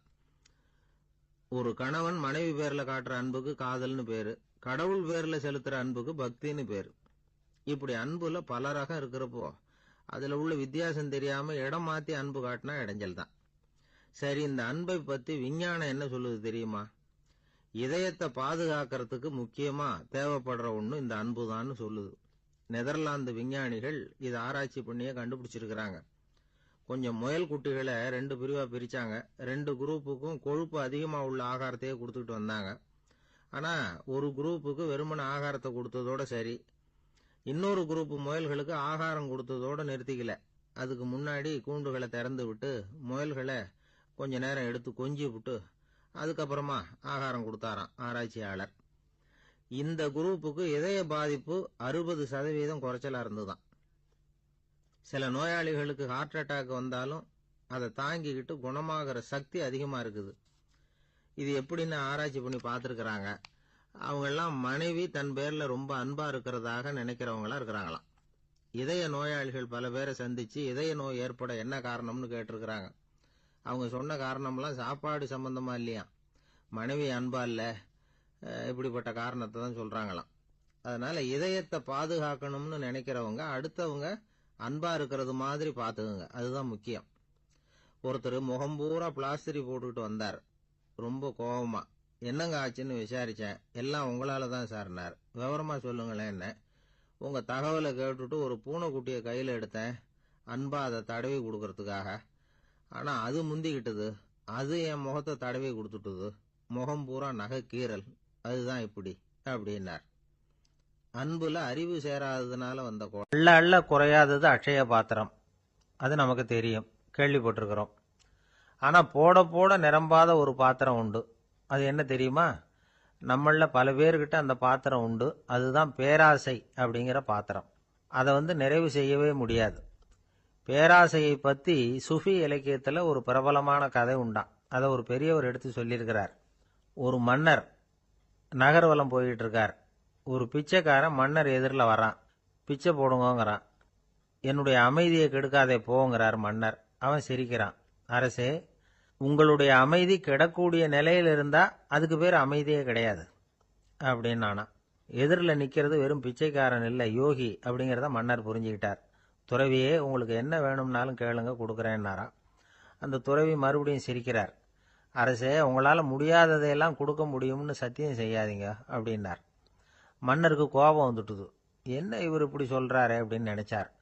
நகர்வலத்தை பாதியிலேயே நிறுத்தினார். வாங்க அரண்மனைக்குன்னார். துறவியை அழைச்சிக்கிட்டு அரண்மனைக்கு வந்துட்டார். துறவி தன்கிட்ட இருந்த பிச்சை பாத்திரத்தை நீட்டினார். இது நிறைய எனக்கு பொற்காசுகள் வேணும் அப்படின்னாராம். அவ்வளவுதானா, இது ஒரு பெரிய காரியமா அப்படின்னு கையை தட்டினாராம் மன்னர். ஒரு பெரிய தாம்பாளம் நிறைய பொற்காசுகள் வந்து சேர்ந்தது. அதை அள்ளி போட்டார். போட போட அந்த பிச்சை பாத்திரம் நிரம்பவே இல்லை. பொற்காசுகள் போட போட அவ்வளவையும் உள்ள வாங்கிக்கிட்டே இருக்குது. அரசாங்க கஜானாவே காலி ஆயிட்டுது. மூட்டை மூட்டையா பொற்காசுகளை கொட்டி பார்த்துட்டாங்க. அது முழுங்கிக்கிட்டே இருக்குது. கடைசி வரைக்கும் அந்த பிச்சை பாத்திரம் வந்து நிரம்பவே இல்லை. அரசர்கிட்ட இருந்த கர்வம் போயிட்டுது. அப்படியே பொத்துன்னு துறவி காலில் விழுந்தார். அப்போ அந்த துறவி சொன்னாராம், மன்னா, இந்த பிச்சை பாத்திரத்தை உங்களால மட்டும் இல்லை, வேற யாராலையும் நிரப்ப முடியாது. அதுக்கு என்ன காரணம்னா, இது வந்து சாதாரண பிச்சை பாத்திரம் இல்லை, பேராசைகளோட வாழ்ந்து செத்துப்போன ஒரு மனிதனின் மண்டை ஓடுது அப்படின்னாராம். பாருங்க, இதுதான் அந்த சுஃபி இலக்கிய கதை. செத்த பிறகும் நிறைவு இல்லைன்னா அது எப்பேற்பட்ட பேராசையா இருக்கும்னு யோசிச்சு பார்த்துங்க. நம்மால் ஒருத்தர் கல்யாணம் பண்ணிக்க பொண்ணு பார்த்துக்கிட்டு இருந்தார். அழகு, அறிவு, படிப்பு எதுவும் தேவையில்லை, பணம் மட்டும் இருந்தா போதும் அப்படின்னு பார்க்குறவங்க கிட்ட எல்லாம் சொல்லி வச்சார். ரொம்ப நாளைக்கு அப்புறம் ஒரு பணக்காரர் கிடைச்சார். அவர் சொன்னார், இதை பாருங்க, எனக்கு 20 வயசுல ஒரு மகள், அவளை நீங்க கல்யாணம் பண்ணிக்கிட்டா 2 லட்சம் பணம் கொடுப்பேன். 25 வயசுல ஒரு பொண்ணு, அவளை கல்யாணம் பண்ணிக்கிட்டா 2.5 லட்சம் தருவேன். 30 வயசுல ஒரு பொண்ணு இருக்கா, அவளை கல்யாணம் பண்ணிக்கிட்டா 3 லட்சம் தருவேன். என்ன சொல்ற அப்படின்னாராம். இவன் கொஞ்ச நேரம் யோசிச்சு பார்த்துருக்கான். அதுக்கப்புறம் மெதுவா அவரை நிமிர்ந்து பார்த்து, ஏன் சார், உங்ககிட்ட 50 வயசுல ஏதாவது பொண்ணு இருக்கா அப்படின்னு கேட்டானா. ஒருத்தர் சிகரெட்டும் கையுமா வந்தார். சார், இந்த புகைப்பிடிக்கிற பழக்கத்தை நிறுத்தி போடணும்னு தான் பார்க்கற முடியலன்னார். புகைப்பிடிக்கிறத நிறுத்துறது ரொம்ப சுலபம் சார் அப்படின்னார் இன்னொருத்தர். எப்படி சொல்றீங்கன்னு கேட்டார் அவர். நான் கூட ஏற்கனவே 10 தடவை அந்த பழக்கத்தை நிறுத்தி இருக்கிறேன் சார் அப்படின்னார் இவர். இதுல இருந்து என்ன தெரியுது? புகைப்பழக்கத்தை திடீர்னு விட்டு விடுறதுங்கிறது ரொம்ப கஷ்டம்னு தெரியுது. இருந்தாலும் இது சம்பந்தமான ஆராய்ச்சி, அனுபவம், இது ரெண்டையும் அடிப்படையா வச்சு சில வழிமுறைகளை சொல்றாங்க. அதாவது புகைப்பிடிக்கிறத நிறுத்துறதுக்கு 10 வழிகள் உண்டு அப்படின்னு சொல்றாங்க. அது என்னங்கிறது தெரிஞ்சுக்கிட்டா உபயோகப்படுதான்னு பார்க்கலாமே. முதல் கருத்து என்னன்னா, கொஞ்ச நாளைக்கு புகைப்பிடிக்கிற நண்பர்களை விட்டு விலகி இருக்கணும். இதனால புகைப்பிடிக்கிற ஆசை குறையும். அந்த பழக்கத்தை மறுபடியும் ஆரம்பிக்கப்படாதுங்கிற எண்ணம் உறுதிப்படும். 2வது கருத்து, புகைப்பிடிக்கிறதை எதிர்த்து தீவிரமா பிரச்சாரம் செய்ய ஆரம்பிச்சிடணும். அது அடுத்தவங்களுக்கும் உபயோகப்படும், உங்களுக்கும் உபயோகப்படும். உங்க உள்ளுணர்வை அது தூண்டும், உங்களை வந்து உறுதி கொள்ள வைக்கும். 3வது கருத்து என்னன்னா, தினமும் 2 தடவை குளிக்கணும். எப்படி தெரியுமா? முதல்ல வெது வெதுப்பான தண்ணீர், அப்புறம் குளிர்ந்த தண்ணீர், இப்படி மாறி மாறி குளிக்கணுமா. 4வது கருத்து, உடற்பயிற்சிகள் செய்யணும். மூச்சு வாங்குற மாதிரியான பயிற்சிகள் ரொம்ப நல்லதான். பிராணாயாமம் அப்படிங்கிற மூச்சு பயிற்சி ரொம்ப நல்லதுங்கிறாங்க. அப்புறம் 5வது கருத்து, சாப்பாடு வந்து மிதமா இருக்கணும், சீரா இருக்கணும். பச்சை காய்கறிகள், பழங்கள் சாப்பாட்டில் சேர்த்துக்கலாம். அடிக்கடி கொஞ்சம் கொஞ்சமா சாப்பிட்டு ரத்தத்தில் சர்க்கரையின் அளவை பராமரிக்கணும். இது வந்து நரம்புகளை வந்து அமைதிப்படுத்தும். 6வது கருத்து என்னன்னா, ரொம்ப நேரம் பசியோடு இருக்கக்கூடாது. புகைப்பிடிக்கிறத நிறுத்த முயற்சி செய்யும் பொழுது எடை குறைப்பு நடவடிக்கைகளை மேற்கொள்ளக்கூடாது. 7வது கருத்து, காப்பி, தேநீர், மதுபானம், அப்புறம் போதைப் பொருள்கள் கலந்த உணவுகள் இதெல்லாம் வேணாம். புகைப்பிடிக்கிறத அதெல்லாம் ஊக்கப்படுத்தும். கடுகு, மிளகு, அப்புறம் காரமான பொருள்களை தவிர்க்கணும். உப்பு அளவை குறைக்கணும். தினமும் 10 குவளை தண்ணீராவது குடிக்கணும். வெறும் தண்ணி புகைப்பிடிக்கிற ஆவலை வந்து தணிக்குதான். 8வது கருத்து, கையில் வந்து சிகரெட்டு, புகையில ஏதாவது இருந்தால் உடனே தூக்கி எறிஞ்சிருங்க. அது கையில் இருக்கிற வரைக்கும் புகைப்பிடிக்கிற ஆசை வந்துக்கிட்டே இருக்கும். 9வது கருத்து என்னன்னா, இறை நம்பிக்கை உள்ளவங்க புகைப்பிடிக்கிற எண்ணம் வர்றப்போவெல்லாம் பிரார்த்தனை செய்ய ஆரம்பிச்சுடலாம். 10வது கருத்து, உங்களுக்கு ரொம்பவும் வேண்டியவங்க யாரோ அவங்க கிட்ட எல்லாம் நீங்க புகைப்பிடிக்கிறத நிறுத்தி விட்டதா சொல்லிவிடுங்க. இந்த 10 வழிகளையும் கடைபிடிக்க ஆரம்பிச்சுட்டா புகைப்பிடிக்கும் பழக்கத்தை நிறுத்தி விடலாம் அப்படின்னு சொல்றாங்க அனுபவப்பட்டவங்க. முயற்சி பண்ணி பார்க்கலாம். ஒரு முக்கியமான இடத்துல நின்றுகிட்டு இருந்தார் ஒருத்தர். அங்க வந்த இன்னொருத்தர், ஏன் சார், இந்த இடத்துல சிகரெட் பிடிக்கலாமா அப்படின்னு அனுமதி கேட்டார். இந்த இடத்துல சிகரெட் பிடிக்க கூடாதுங்க அப்படின்னாரு இவர். நீங்க இப்படி சொல்றீங்க, ஆனா இந்த இடத்துல கீழே நிறைய சிகரெட் துண்டுகள் கிடக்குதே, அவங்கெல்லாம் யாரு? அவங்கெல்லாம் உங்க மாதிரி என்கிட்ட அனுமதி கேட்காதவங்க அப்படின்னாராம் இவர். என்னுடைய நண்பர் ஒருத்தர் ஆழ்ந்த சிந்தனையில் இருந்தார். என்ன யோசனை பண்ணுறீங்கன்னு கேட்டேன். தலைவர் ஆகணும்னு பார்க்குறேன், அதுதான் என்ன வழின்னு யோசிச்சுக்கிட்டு இருக்கேன்னார். நான் கூட அது மாதிரி யோசித்து பார்த்தேன். அதுக்கப்புறம் அந்த யோசனையை கை விட்டுட்டேன் அப்படின்னோம். ஏன்னு கேட்டார். அதுக்கான தகுதிகள் நமக்கு இல்லைங்கிறது புரியுது. அது நமக்கு புரியறத விட நம்ம விட மற்றவங்களுக்கு நல்லா புரிஞ்சு போச்சு. அதனால் பேசாமல் கம்முன்னு இருந்துடுறது தான் நல்லது அப்படின்னோம். தலைவர் ஆகிறதுக்கு தகுதிகள் வேற உண்டோ அப்படின்னு கேட்டார். அவர் யதார்த்தமாக தான் கேட்குறார். நாங்கள் உடனே எங்ககிட்ட இருந்த ஒரு புஸ்தகத்தை எடுத்து அவர்கிட்ட கொடுத்தோம். படித்து பாருங்கன்னு. தலைவர் ஆகிறதுக்கு என்ன வழி அப்படிங்கிறத பற்றி அதில் போட்டிருக்கிறாங்க. முதல் வழி என்ன தெரியுமா? ஒரு 4 பேர் முன்னாடி இல்லைன்னா ஒரு கூட்டத்துக்கு முன்னாடி நீங்கள் பேச போகிறீங்க.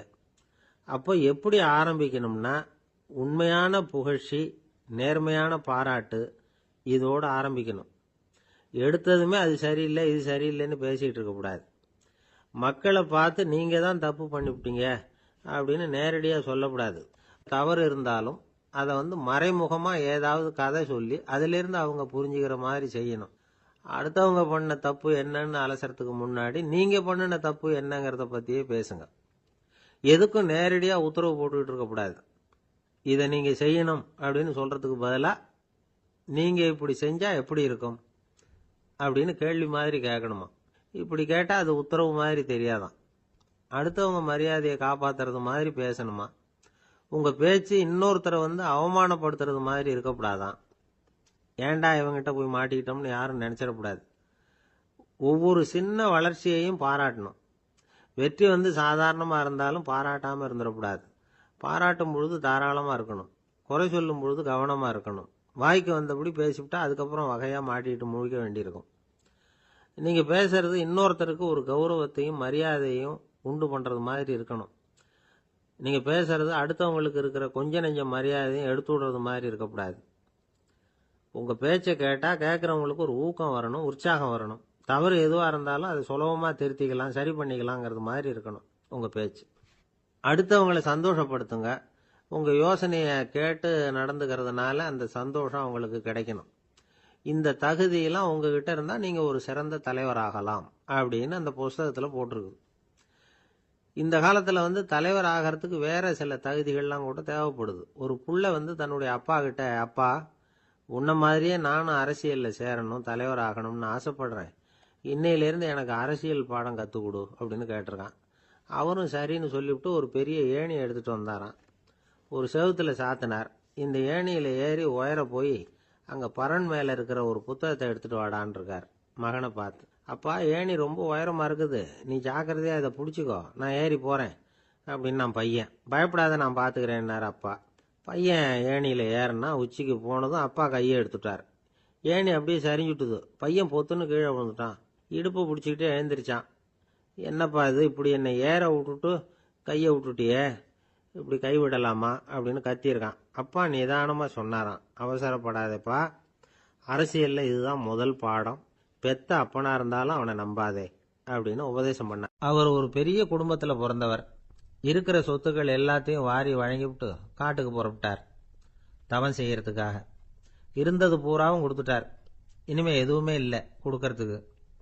அப்போ கடைசியாக ஒருத்தன் கையை நீட்டினான். ஐயா ஏதாவது கொடுங்கன்னா. அவர் பார்த்தார். கட்டியிருக்கிற வேட்டியை தவிர வேற எதுவுமே இல்லை. 8 முழம் பட்டு வேட்டி, ஜரிகை கரையோடு இருக்குது. கடைசியாக அதை தான் எடுத்து கட்டிக்கிட்டு அவர் புறப்பட்டுக்கிட்டு இருக்கிறார். அவர் பார்த்தார், எதிரில் அவன் பரிதாபமாக நின்றுட்டு இருக்கிறான். அந்த 8 முழ வேட்டியை 2ஆக கிழிச்சார். 4 முழத்தை அவங்ககிட்ட கொடுத்துட்டு மீதி 4 முழத்தை தன்னுடைய இடுப்பில் கட்டிக்கிட்டு அவர் காட்டுக்கு போயிட்டார். இவன் என்ன பண்ணான் தெரியுமா? கையில் கிடைச்ச 4 முழத்தை எடுத்துக்கிட்டு கடை வீதிக்கு போனான். பழைய பட்டு வேட்டி ஜருகை இதெல்லாம் விலைக்கு வாங்குற வணிகர் ஒருத்தர் இருந்தார். அவர்கிட்ட போனான். இதை விலைக்கு எடுத்துக்கிறீங்களான்னு கேட்டான். அவர் வாங்கி பார்த்தார். ஆஹா, ரொம்ப அருமையான வேட்டி, விலை வசந்த ஜருகை, இது ஏது உனக்குன்னு கேட்டார். அவன் நடந்ததை சொன்னான். அப்படின்னா ஒன்று செய், இந்த வேட்டியோட இன்னொரு பாதியையும் மெதுவாக வாங்கிட்டு வந்துரு, உனக்கு நிறைய பணம் தரேன் அப்படின்னார் அந்த வணிகர். இவன் கொஞ்சம் யோசனை பண்ணி பார்த்தான். கொஞ்சம் இருங்க, அதை வந்துவிடுறேன் அப்படின்னு சொல்லிவிட்டு நேராக காட்டுக்கு போனான். அவர் எங்கே இருக்காருன்னு தேடி கண்டுபிடிச்சான். அவர் ஒரு இடத்துல தவக்கோலத்தில் இருக்கிறார். கட்டியிருந்த இடைவேட்டியும் அவரை அறியாமலே நழுவி கீழே விழுந்து கிடக்குது. இவனுக்கு ரொம்ப வசதியா போச்சு. அவரை கேட்க வேண்டிய அவசியமே இல்லை. மெதுவா சத்தம் போடாம அடிமேல அடி வச்சு நெருங்கினான். அவர் கண்ணை மூடிக்கிட்டு அவர் பாட்டு நின்றுட்டு இருக்கார். இவன் மெதுவா போய் கீழே கிடந்த அந்த துணியை எடுத்துக்கிட்டு சத்தம் போடாம திரும்பி நடந்தான். அப்படி கொஞ்ச தூரம் நடந்திருப்பான். அப்படி ஓட ஆரம்பிக்கிற சமயத்தில் அவன் காலில் கீழே கிடந்த முள்ளு ஒன்று நறுக்குன்னு தச்சுவிட்டுது. வலி தாங்க முடியாம அம்மான்னு கத்திவிட்டான். இந்த சத்தத்தினால கண்ணை மூடி நின்றுகிட்டு இருந்த அவர் தவம் கலைஞ்சுது. மெதுவா கண்ணை திறந்து பார்க்கறார். தன் இடையில இருந்த வேட்டி அவன் கையில் இருக்கு.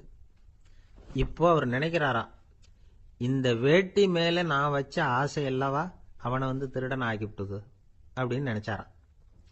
இது எப்பேற்பட்ட மனநிலைங்கிறத கொஞ்சம் யோசிச்சு பாருங்க. தான் ஒரு பொருள் மேல வைத்த பற்று இன்னொரு மனிதன் திருடனா ஆகிறதுக்கு காரணம் ஆயிட்டுதே அப்படின்னு நினைக்கிறார். அப்படி நினைச்ச அவர் யார் தெரியுமா? அவர் தான் மகாவீரர். இழந்துட்டேங்கிறிய, நீ என்னத்தை கொண்டு வந்த இங்க இழக்கிறதுக்கு? நீ என்னத்தை உண்டாக்குன இது அழிஞ்சுட்டுதுன்னு சொல்றதுக்கு? இது அவருடைய சிந்தனை. இன்னைக்கு நம்ம சிந்தனையெல்லாம் வேற மாதிரி இருக்குது. ஒருத்தன் நடுத்தெருவில் உட்காந்து அழுதுகிட்டு இருந்தான். அந்த வழியா வந்தவர் கேட்டார், ஏன்ப்பா அழற அப்படின்னு கேட்டார்.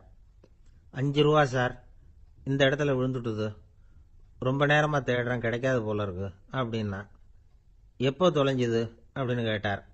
அது எனக்கு தெரியாது சார், பணத்தை தொலைச்சவன் தேடி பார்த்துட்டு போயிட்டான், நான் அவனுக்கு பின்னாடி தேட வந்தவன் அப்படின்னு சொல்லிவிட்டு மறுபடியும் தேட ஆரம்பிச்சான்.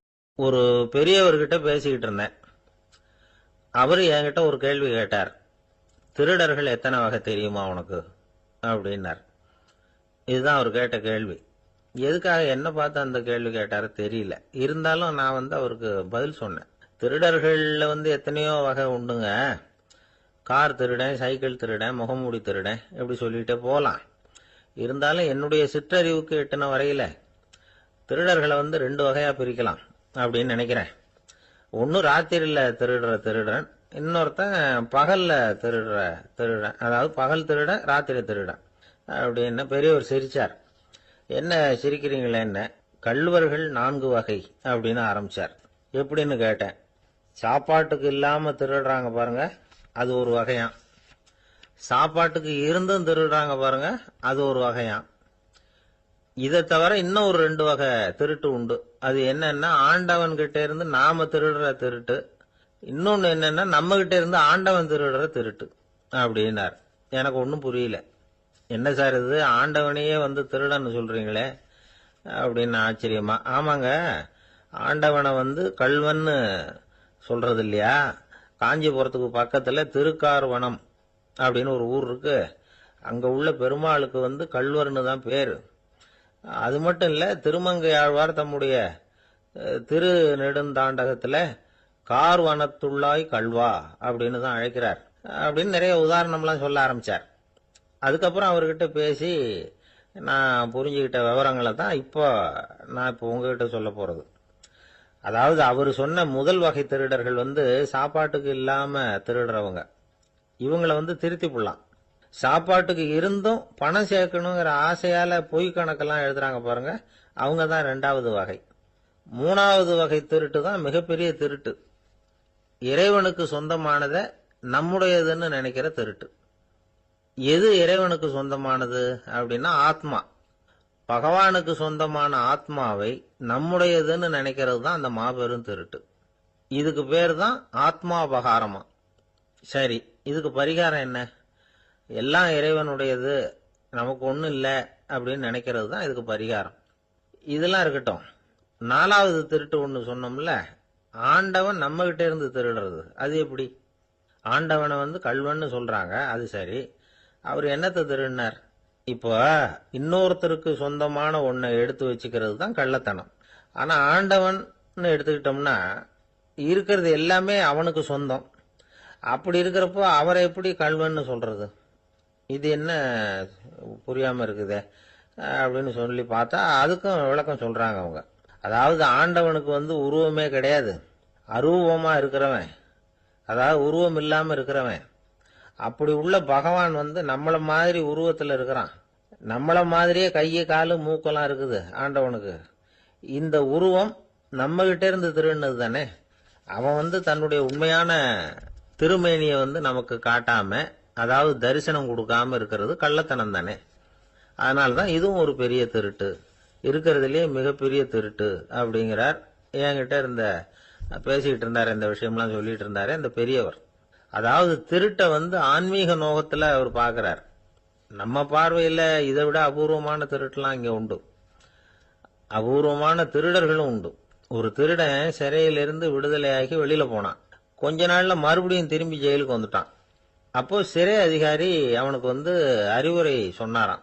ஏன்பா, இப்படி அடிக்கடி தப்பு பண்ணிவிட்டு ஜெயிலுக்கு வந்துடுறியே, உனக்கு சொந்த பந்தம் எதுவும் இல்லையா? உனக்கு அப்பா, அண்ணன், தம்பிகள் அவங்க கூட எல்லாம் சேர்ந்து வாழணுங்கிற ஆசை இல்லையா அப்படின்னு கேட்டிருக்கார்.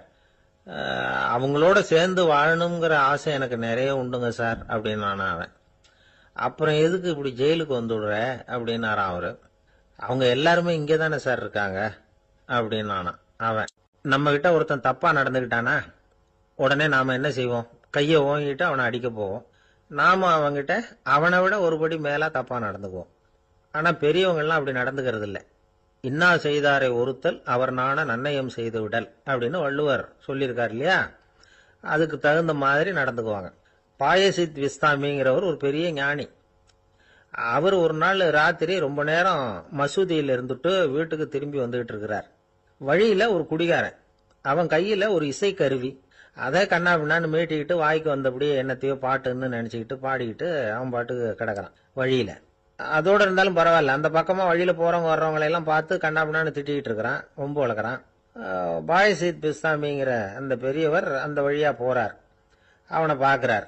அவனுடைய நிலைமைய பார்த்துட்டு பரிதாபப்படுறார். ஏன்பா இது மாதிரி எல்லாம் நடந்துக்கிற, இப்படி நடக்கலாமா அப்படின்னு ஏதோ கொஞ்சம் புத்திமதி சொல்றதுக்கு ஆரம்பிச்சார். அவனுக்கு கோபம் வந்துட்டுது. கையில வச்சிருந்த வாத்திய கருவி அதால ஓங்கி அந்த பெரியவர் தலையில ஒரு அடி கொடுத்தான். ரத்த காயம் ஏற்பட்டு போச்சு. அவன் கையில இருந்த இசை கருவியும் அடிச்ச வேகத்துல ரெண்டா உடஞ்சு போச்சு. அவ்வளவு வேகமா அடிச்சிருக்கான். இவ்வளவு தூரத்துக்கு நடந்து போச்சுல்ல, அந்த மாபெரும் ஞானி வாயை திறந்து ஒரு வார்த்தை கூட பேசல. பேசாம தலையை பிடிச்சிக்கிட்டு அவர் பாட்டுக்கு போயிட்டார். மறுநாள் அந்த பெரியவர் என்ன பண்ணார் தெரியுமா? கொஞ்சம் இனிப்பு பண்டங்கள், கொஞ்சம் பணம், இது ரெண்டையும் ஒரு ஆள் மூலமா அனுப்பி வச்சார் அந்த குடிகாரனுக்கு. அவனுக்கு ஒன்றும் புரியல. என்ன விவரம்னு விசாரிச்சான். வந்த ஆளு ஒரு கடுதாசியை நீட்டினான். அதுல விவரம் இருந்தது. ஞானி எழுதியிருக்கிறார், இதை பார்ப்பா, உங்களுடைய இசைக்கருவி உடையறதுக்கு என்னுடைய தலை காரணமா ஆயிட்டுது. அதுக்காக நான் ரொம்ப வருத்தப்படுறேன். அதுக்காக தான் பணம் அனுப்பி வச்சிருக்கேன். வேற புதுசா ஒரு இசைக்கருவி வாங்கிக்கோ. அப்புறம் இன்னொரு விஷயம், நேற்றுக்கு ராத்திரி என்கிட்ட ஏகப்பட்ட கசப்பான வார்த்தைகளை பேசினேன். இதோட அனுப்பியிருக்கிற இனிப்பு பண்டங்களை சாப்பிட்டு உன்னுடைய நாவல உள்ள கசப்பை மாத்திக்கோ அப்படின்னு அதுல எழுதப்பட்டிருந்தது. இந்த சமயத்துல அவன் குடி மயக்கத்துல இல்ல, கிழிஞ்சு போயிருந்த நேரம் அது. அதனால அதை படிச்ச உடனே அவனுக்கு ரொம்ப வெக்கமா போச்சு. தலை குனிஞ்சான், யோசனை பண்ணான். கொஞ்ச நேரத்துல தன்னுடைய நண்பர்கள் சில பேரையும் கூப்பிட்டுக்கிட்டு நேரம் அந்த ஞானி இருக்கிற இடத்துக்கு ஓடினான். அவர் காலில் விழுந்தான், அவர்கிட்ட மன்னிப்பு கேட்டுக்கிட்டான். பெரியவங்களே தெரியாம நான் இந்த பாவ செயலை பண்ணிவிட்டேன், என்னை மன்னிச்சுங்க, உங்களுடைய பொறுமையும் போதனையும் என்னுடைய கண்ணை திறந்துட்டுது. இனிமே நானும் என்னுடைய நண்பர்களும் நல்ல வழியில திருந்தி வாழ போறோம் அப்படின்னா. ஞானி செய்த நன்னயம் குடிகாரனை எப்படி திருத்திருக்கு பாத்தீங்களா? இந்த கதையை கேட்டுட்டு ஒருத்தர் சொன்னார், என் வாழ்க்கையில கூட அப்படி ஒரு சம்பவம் நடந்தது சார். நானும் ஒரு நாள் ராத்திரி ஓவரா குடிச்சுட்டு ஒரு கிட்டாரை வாசிச்சுக்கிட்டு கண்ணாபின்னான்னு உளறிக்கிட்டு திட்டிக்கிட்டு இருந்தேன். அந்த சமயம் அந்த வழியா ஒருத்தர் வந்தார். ஓங்கி தலையில ஒரே ஒரு அடி, ரத்தம் வந்துட்டுது. அதுக்கப்புறம் என் மனசு தெரிஞ்சுட்டுது சார் அப்படின்னார். அப்படியா என்ன ஆச்சரியமா? ஆமா சார், அடி விழுந்தது அவர் தலையில இல்ல, ஏன் தலையில. வந்தவர் என்ன அப்படி அடிச்சுட்டார். மயக்கம் தெளிஞ்சதுக்கு அப்புறம் தான் எனக்கு விவரம் புரிஞ்சுது, அவர் ஒரு போலீஸ்காரரு அப்படின்னார் ரொம்ப சோகமா. மூன்றாம் பாடல் வைணவர்கள் வாழ்த்தாகச் சொல்லுகின்ற வளமான பாடல். ஓங்கி உலகளந்த உத்தமன் பேர் பாடி நாங்கள் நம் பாவைக்கு சாற்றி நீராடினால் தீங்கின்றி நாடெல்லாம் திங்கள் மும்மாறி பெய்து ஓங்கு பெருஞ்சன்னல் ஊடு கயல் உகள புங்குவளைப் போதில் பொறிவண்டு கண்படுப்ப தேங்காதே புக்கிருந்து சீர்த்த முலை பற்றி வாங்க குடம் நிறைக்கும் வள்ளல் பெரும் பசுக்கள் நீங்காத செல்வம் நிறைந்தேலோர் எம்பாவாய். மாவலியிடத்தில் வாமனனாய் 3 அடி மண் கேட்டு போன திருவிக்கிரமனாக உயர்ந்த அந்த அவதாரத்தை முதலில் பேசுகிறார்கள். அவனை உத்தமன் என்று சொல்லுகிறாள். அவரது திருநாமங்களை பாடி பரவி இந்த பாவை நோன்பு நோற்று நீராடினால் நாடெல்லாம் மாதம் 3 மழை பெய்யும், நெற்பயிர்கள் ஓங்கி வளரும். விளைந்த அந்த செந்நற் பயிர்களின் ஊடே கிடக்கும் நீரில் கயல் மீன்கள் துள்ளி விளையாடும். பூத்துள்ள குவளை மலர்களிலே அழகிய வண்டுகள் உறங்கி மகிழும். நீர்வளத்தால் நிலவளம், அதாவது வள்ளல் தன்மையுடைய பெரும் பசும் கூட்டங்கள் எங்கும் நிறைந்திருக்கும். மடிகனத்த காரணத்தால் தொட்ட மாத்திரத்தில் குடம் குடமாக அந்த பசுக்கள் கொடுக்கின்ற வள்ளல் பெரும் பசுக்கள். இத்தகைய செல்வச் செழிப்பு என்றும் நீங்காது நிலைத்திருக்கும் என்று வாழ்த்துகிறாள் இந்த 3வது பாடலிலே. ஓங்கி உலகளந்த உத்தமன், குள்ளமாக வந்தவன், ஆனால் ஓங்கி உலகத்தை அளந்த திருவிக்கிரமனாக மேலே உயர்ந்தவன். இதில் நாம் சிந்திக்க வேண்டிய பகுதி ஒன்று இருக்கிறது. இந்த உலகத்தில் வாழ்கிற மனிதர்கள் 3 வகை: அதமன், மத்தியமன், உத்தமன். தன்னலம் மட்டுமே கொண்டு வாழுகிற மிக கீழானவர்கள் அதமன். தானுண்டு தன் குடும்பம் உண்டு என்கிற ஒரு எளிய வட்டத்துக்குள் வாழ்கிறவன் மத்தியமன். பிறருக்காக வாழ்பவன், அவசியமென்றால் பிறருக்காக தாழ்பவன் எவனோ அவனே உத்தமன். அப்படி இந்த உலகத்தில் பிறருக்காக தாங்கி தாழ்ந்து சென்ற இடம் என்பதால் அவர் தாழவில்லை. கை நீட்டி யாசக மகாபலி இடத்தில் கேட்டாலும் அவர் தாழவில்லை, ஓங்கினார் என்ற பொருள் வரும்படியாக ஓங்கி உலகளந்த உத்தமன் என்று எழுதுகிறாள். அவருடைய திருவடி இந்த உலகம் முழுவதும் பட்டதாம், உயிர்குலம் முழுவதும் பட்டதாம். ஏன்? இதற்கு உரையாசிரியர்கள் ஒரு அழகான வார்த்தை சொல்வார்கள். உறங்குகிற போது மாதா பிரஜையை அனைத்தபடி படுத்திருப்பாள் ஸ்பரிச சுகத்திற்காக. ஒரு அம்மா குழந்தைய பக்கத்தில் வைத்து கொண்டு படுக்கிற போது அப்படியே அந்த குழந்தை மேலே கை வைத்து கொண்டு படுத்திருப்பாள். என்ன சுகம்! அந்த குழந்தையும் நிம்மதியாக தூங்கும், அந்த தாயும் நிம்மதியாக சந்தோஷப்படுவாள். அப்படி தாய் குழந்தையை அணைப்பது போல இந்த உயிர்களை அணைப்பதற்காக பெருமான் தன் திருவடியை இந்த பூமியிலே வைத்தானாம். ஓங்கி உலகளந்த உத்தமன் என்கிறாள். நாமத்தின் பெருமையினை பேறு பாடி என்கிறாள். அதை பின்னொரு இடத்திலே நாம் விளக்கமாக பார்க்கலாம். நாங்கள் நம் பாவைக்கு சாற்றி நீர் ஆடினால், அவனுடைய புகழை சொல்லி நாங்கள் பாடிக்கொண்டு நீராடினால் என்ன நடக்கிறது? ஒரு விஷயம், கடவுளை அடைவதற்கு யாகம் செய்ய வேண்டும், தவம் செய்ய வேண்டும், மந்திரம் செய்ய வேண்டும் என்று 100கணக்கான நிபந்தனைகளை எல்லாம் உலகத்தில் சொல்கிறார்கள். எங்கள் ஆண்டாள் அன்னையோ மிக எளிமையான வழி சொல்லுகிறாள். பேசாமல் நீங்கள் அவனுடைய பெயரை சொல்லிக்கொண்டு குளியுங்கள். நாங்கள் நம் பாவைக்கு சாற்றி நீராடினால், குளிப்பதை போன்று எளிமையானது கடவுளை அடைவது என்கிற ஒரு அற்புதமான பொருளை சொல்கிறாள். சடங்குகளுக்குள் சிக்கிக்கொண்டு சங்கடப்படாதீர்கள். நீங்கள் அவனை பாடும் பக்தி ஒன்றே போதுமானது, அவனது நாமத்தை சொல்லுகிற நாம சங்கீர்த்தனமே உங்களுக்கு போதுமானது என்ற பொருளிலே it is so simple. Involvement, பக்தர்களின் பங்கேற்பு இருக்கும்படியாக நாங்கள் நம் பாவைக்கு சாற்றி நீராடினால் மழை பெய்யும். எப்படி பெய்யும்? தீங்கின்றி நாடெல்லாம் திங்கள் மும்மாறி. இப்போதெல்லாம் வானிலை அறிக்கை சொல்லுகிறவர்கள் இந்த மாவட்டத்தில் பெய்யும், அந்த மாவட்டத்தில் கனமழை பெய்யும், இந்த மாவட்டத்தில் தூறல் போடும், இந்த மாவட்டத்தில் பெய்யாமலேயே போகும் என்று விட்டு விட்டு விட்டு விட்டு மழை பெய்வதை பற்றி பிட்டு பிட்டு பிட்டு பிட்டு வைத்துக் கொண்டிருப்பார்கள். ஆனால் எங்கள் ஆண்டாள் அப்படி அல்ல.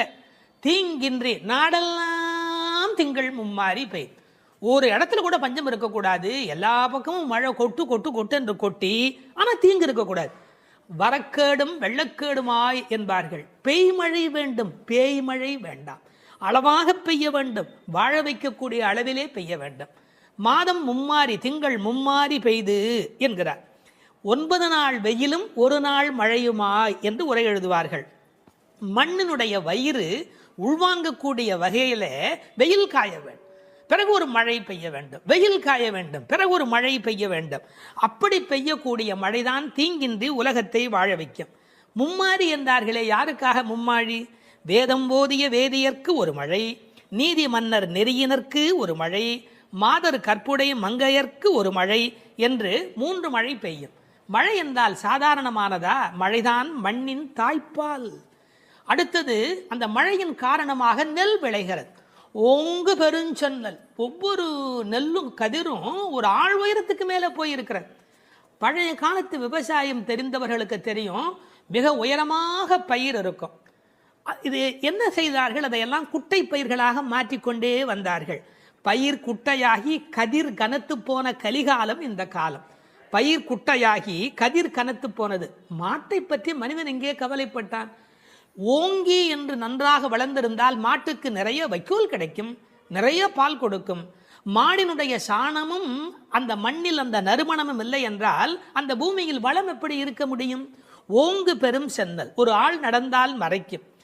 அப்படி இப்போது காளை மாடுகளே இல்லை. ஊசி வழியே பசுக்களின் தாய்மை எய்தும் உயிர்ப்பில்லா உலகமாக இன்றைக்கு உலகம் சுருங்கி போய்விட்டது. எனவே மாடுகளை பற்றி கூட கவலைப்படக்கூடிய வகையிலே மாடுகள் தானே பெரும் செல்வம். ஓங்கு பெருஞ்சென்னல் என்று எழுதுகிறாள். பிறகு பூங்குவளை போதில் அங்கு வளர்ந்திருக்கிற குவளைப்பூக்கள், அதில் புள்ளிகள் உடைய வண்டு படுத்திருக்கிறது, பொறிவண்டு கண்படுப்பு, அவை தூங்கிக் கொண்டிருக்கின்றன. அதாவது ஒரு பூவில் போனாலேயே அவ்வளவு தேன் கிடைத்து விடுவதாலே அவை இன்னொரு பூவுக்கு வண்டு பறந்து பறந்து போகும். வண்டு மாதிரி பூ விட்டு பூ தாவுகிறான் என்பார்கள். இப்போ எப்படி அல்ல, ஒரே பூவிலேயே வேண்டிய அளவு தேன் கிடைத்து விடுவதால் மயங்கி கிடக்கின்றன. வண்டுகள் அப்படி இருக்கின்றன. மாடுகள் எப்படி இருக்கின்றன? தேங்காதே புக்கிருந்து சீர்த்த முலை பற்றி, கொஞ்சம் கூட அதில் பால் நிற்பதில்லை, அது பாட்டுக்கு கொட்டி கொண்டே இருக்கிறது. கரப்பின்றி கறக்கும். தமிழிலே கரப்பு என்று இடையினரை பயன்படுத்தினால் வஞ்சனையாக வைத்துக் கொள்ளுதல். கரப்பு என்றால் வலிந்து அதிலிருந்து பாலை எடுத்தல். கரப்பின்றி கறக்கக்கூடிய பசுக்கள் இவை. ஒழித்து வைத்துக் கொள்வதே இல்லை. தேங்காது புக்கு இருந்து சீர்த்த முகை பற்றி, கனத்த மடி, அப்படி தொட்டால் போதும் அந்த குடத்தை தானே நிறைத்து விடுகின்றன. வாங்க, அது பாத்திரத்தை மாற்றி இன்னொன்று வைக்கணும், அவ்வளவுதான். வாங்க குடம் நிறைக்கும் வள்ளல் பெரும் பசுக்கள். கேட்டு கொடுக்கிறவர்களை வள்ளல் என்று சொல்ல மாட்டார்கள். இளன் என்று எவ்வம் உரையாமை ஈதல், கேட்பதற்கு முன்னாலேயே கொடுப்பதுதான் வள்ளல் தன்மையினுடைய அடையாளம். இந்த பசுக்கள் வஞ்சனையற்றவை, எனவே அவை வள்ளல் பெரும் பசுக்கள். நீங்காத செல்வம் நிறைந்தேலோர் எம்பாவாய். நீங்காத செல்வம் என்றால் என்ன பொருள்? உலகத்தாருக்கு சில செல்வம் தேவை, ஆனால் இறை ஞானம்தான் உண்மையில் நீங்காத செல்வம். இப்போது இப்படி எடுத்துக்கொள்வோம். பரமனடி பாடி துதித்தால் நீங்காத செல்வம் நிறையும். தீங்கின்றி திங்கள் மும்மாறி பெய்யும். ஓங்கு பெருஞ்சன்னல் விளையும். வாங்க குடம் நிறைக்கும் வள்ளல் பெரும் பசுக்கள். பாருங்க எப்படி ஒன்றை ஒன்று சார்ந்ததாக இருக்கிறது. பகுத்தறிவுவாதிக்கும் பக்தனுக்கு என்ன வித்தியாசம்? இந்த புரட்சியை சொன்னதோடு அவன் நிறுத்தி விடுகிறான். என்ன புரட்சி? பசுமை புரட்சி, வெண்மை புரட்சி, பால், மீன் துள்ளுகிறது, நீல புரட்சி. இது மூன்றுமே கிடைத்து விட்டதால் பூமி வளமுடையதாகிறது என்று பகுத்தறிவுவாதி நிறுத்தி விடுகிறான். ஒன்றை மறந்து விடுகிறான். பரமனடி பாடுவதால் தான் இது மூன்றுமே நடந்தது என்பதுதான் பக்தனுடைய பார்வை. இன்டர் டிபெண்டன்ட், ஒன்றை ஒன்று சார்ந்திருக்கிறது. அடுத்தது அதை விட ரொம்ப அற்புதம். இந்த உலகத்தில் செல்வம் மட்டுமே இருந்தால் மனநிறைவு வருமா? வராது. போட்டி, பொறாமை, பகை வரும். சாந்தி சாந்தி சாந்தி என்று நிறைவு செய்வார்கள். அந்த நிறைவு எப்போது வரும்? அது பக்தியின் மூலம், பரமனடி பாடுவதன் மூலம் வரும். எனவே சம்பூர்ணமான நிறைவை தரக்கூடியது எது? நிறைந்து ஏலோர் எம்பாவாய். அந்த நிறைந்து என்பது சம்பூர்ணத்தை குறிப்பது. மழை எப்படி பெய்கிறது? மனிதன் நல்லவனானால் இயற்கை அவனை விட நல்லவனாக மாறிவிடுகிறது. மனிதன் நல்லவனானால் இயற்கை அவனை விட நல்லவனாக மாறிவிடுகிறது. மழை பொழிகிறது, பால் சுரக்கிறது, செல்வம் செழித்தோங்குகிறது என்று வாழ்த்துக்குரிய பாடலாக அமைந்திருக்கிறது இந்த அழகான பாடல்.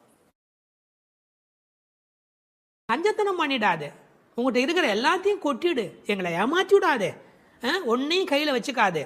ஒன்று நீ கைகரவேல். ஆழியுள் புக்கு முகந்து கொடு ஆர்த்தேரி. நல்ல கடல் வரையிலே உள்ளே போ. இந்த ஆழியுள் புக்கு முகந்து கொடு ஆர்த்தேரி என்பதை எம்பெருமானாரோடு ஓமிப்பார்கள். அவர் கடல் போன்ற தத்துவங்களை எல்லாம் வாங்கி எளிமையான தத்துவங்களாக இந்த உலகத்துக்கு கொடுத்தார். அப்படி ஆழத்திலே உள்ளே போ. ஆழியுள் புக்கு முகந்து கொடு ஆர்த்தேரி. இந்த உலகத்திலேயே சிரமமான விஷயம் ஆழமான பகுதிக்குள் பிரவேசிக்கும் போதுதான். ஒரு மனிதன் தன்னுள் ஆழும் போதுதான் அவனுக்குள் கருணை மழை புறப்படுகிறது. முகந்து கொடு ஆர்த்தேரி, அதாவது ஒரு ஆடியோ எஃபெக்ட். அது எப்படி சத்தம் கொடுத்து கொண்டு இடி இடிக்கிறது என்று ஆர்த்து ஏரி. இந்த மேகம் வெள்ளையா இருக்கிறது, அது சிவப்பாக மாறுகிறது, கருப்பாக மாறுகிறது. கம்பன் பாடுகிற போது சொல்வார், நீரணிந்த கடவுள் நிறத்தவான் ஆரணிந்து சென்று ஆர்களி மேய்ந்து. சிவபெருமான் மாதிரி வெள்ளையா இருக்கிறது, சேரணிந்த முலைத்திரு நங்கைதன் வீரணிந்தவன் மேனையின் மீண்டது. திருமகள் கணவன் போல அது கருப்பாகி வெளியிலே வருகிறது. வெள்ளையிலிருந்து அது கருப்பு மேகமாக மாறுகிறது. எல்லோரும் கருப்பை வெள்ளையாக்குவார்கள், இங்கு வெள்ளை கருப்பாகிறது.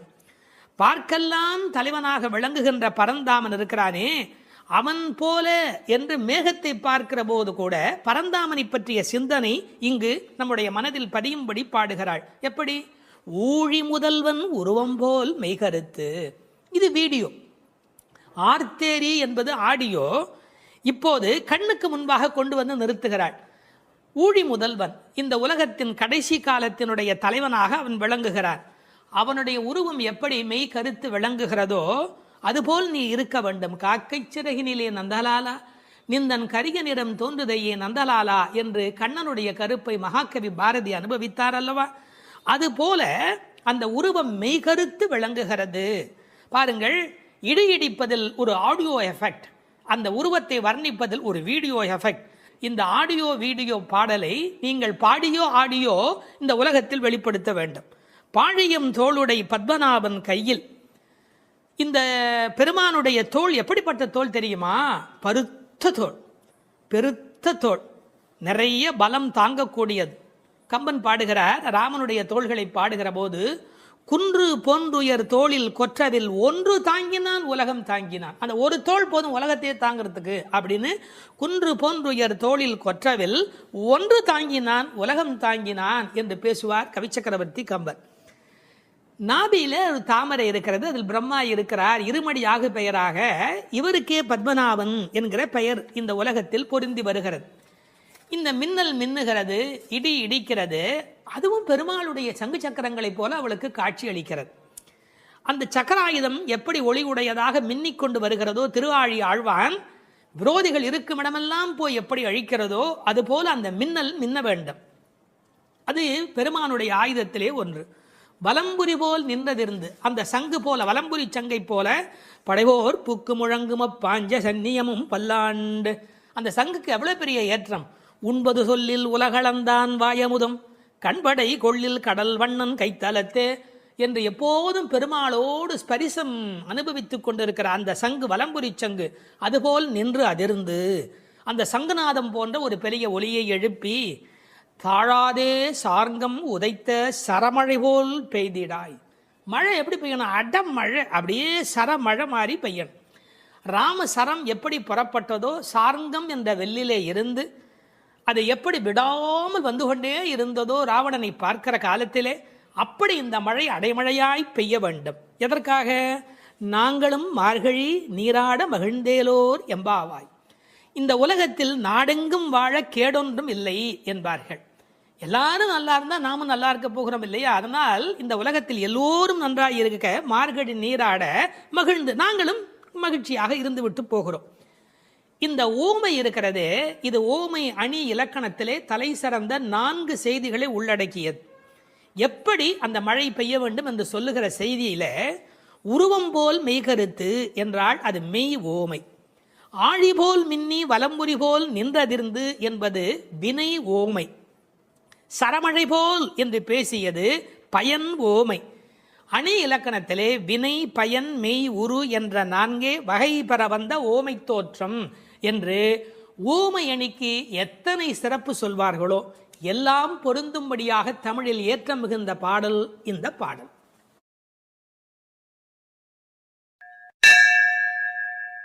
பாவங்களை நீக்கும் 5வது பாடல்.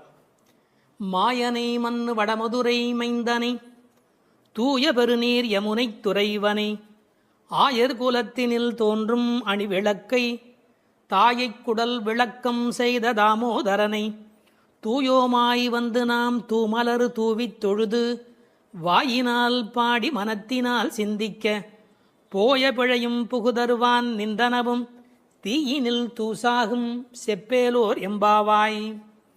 மாயம் வல்லவனும் நிலை பெற்ற வடமுதுரையில் வந்து பிறந்தவனும், தூய்மையான பெரிய யமுனை நதியில் விளையாடியவனும், ஆயர்கள் குலத்திலே வந்து தோன்றிய இரத்தின தீபம் போன்றவனும் தாயாகிய யசோதையின் பெற்ற வயிற்றை பெருமைப்படுத்தி தாமோதரன் என்று பெயர் பெற்றவனுமாகிய கண்ணனை தூய்மையான மனத்தோடு சென்று தூவுகின்ற மலர்களை அவன் திருவடிகளில் இட்டு வணங்கி வாயினால் அவன் புகழை பாடி மனத்தினால் அவனை தியானித்து வழிபட்டால் நமது பிழைகள் யாவும் நீங்கும். வந்து சேர இருக்கும் வினைகளும் நம்மை நெருங்கா. அவை தீயில் இட்ட பஞ்சு போல் பொசுங்கி மறைந்து போகும். எனவே அவன் திருப்பெயரை சொல்லுங்கள் என்று அழைக்கிறாள் ஆண்டாள். மாயனை மாயையில் வல்லவன் மாயோன்.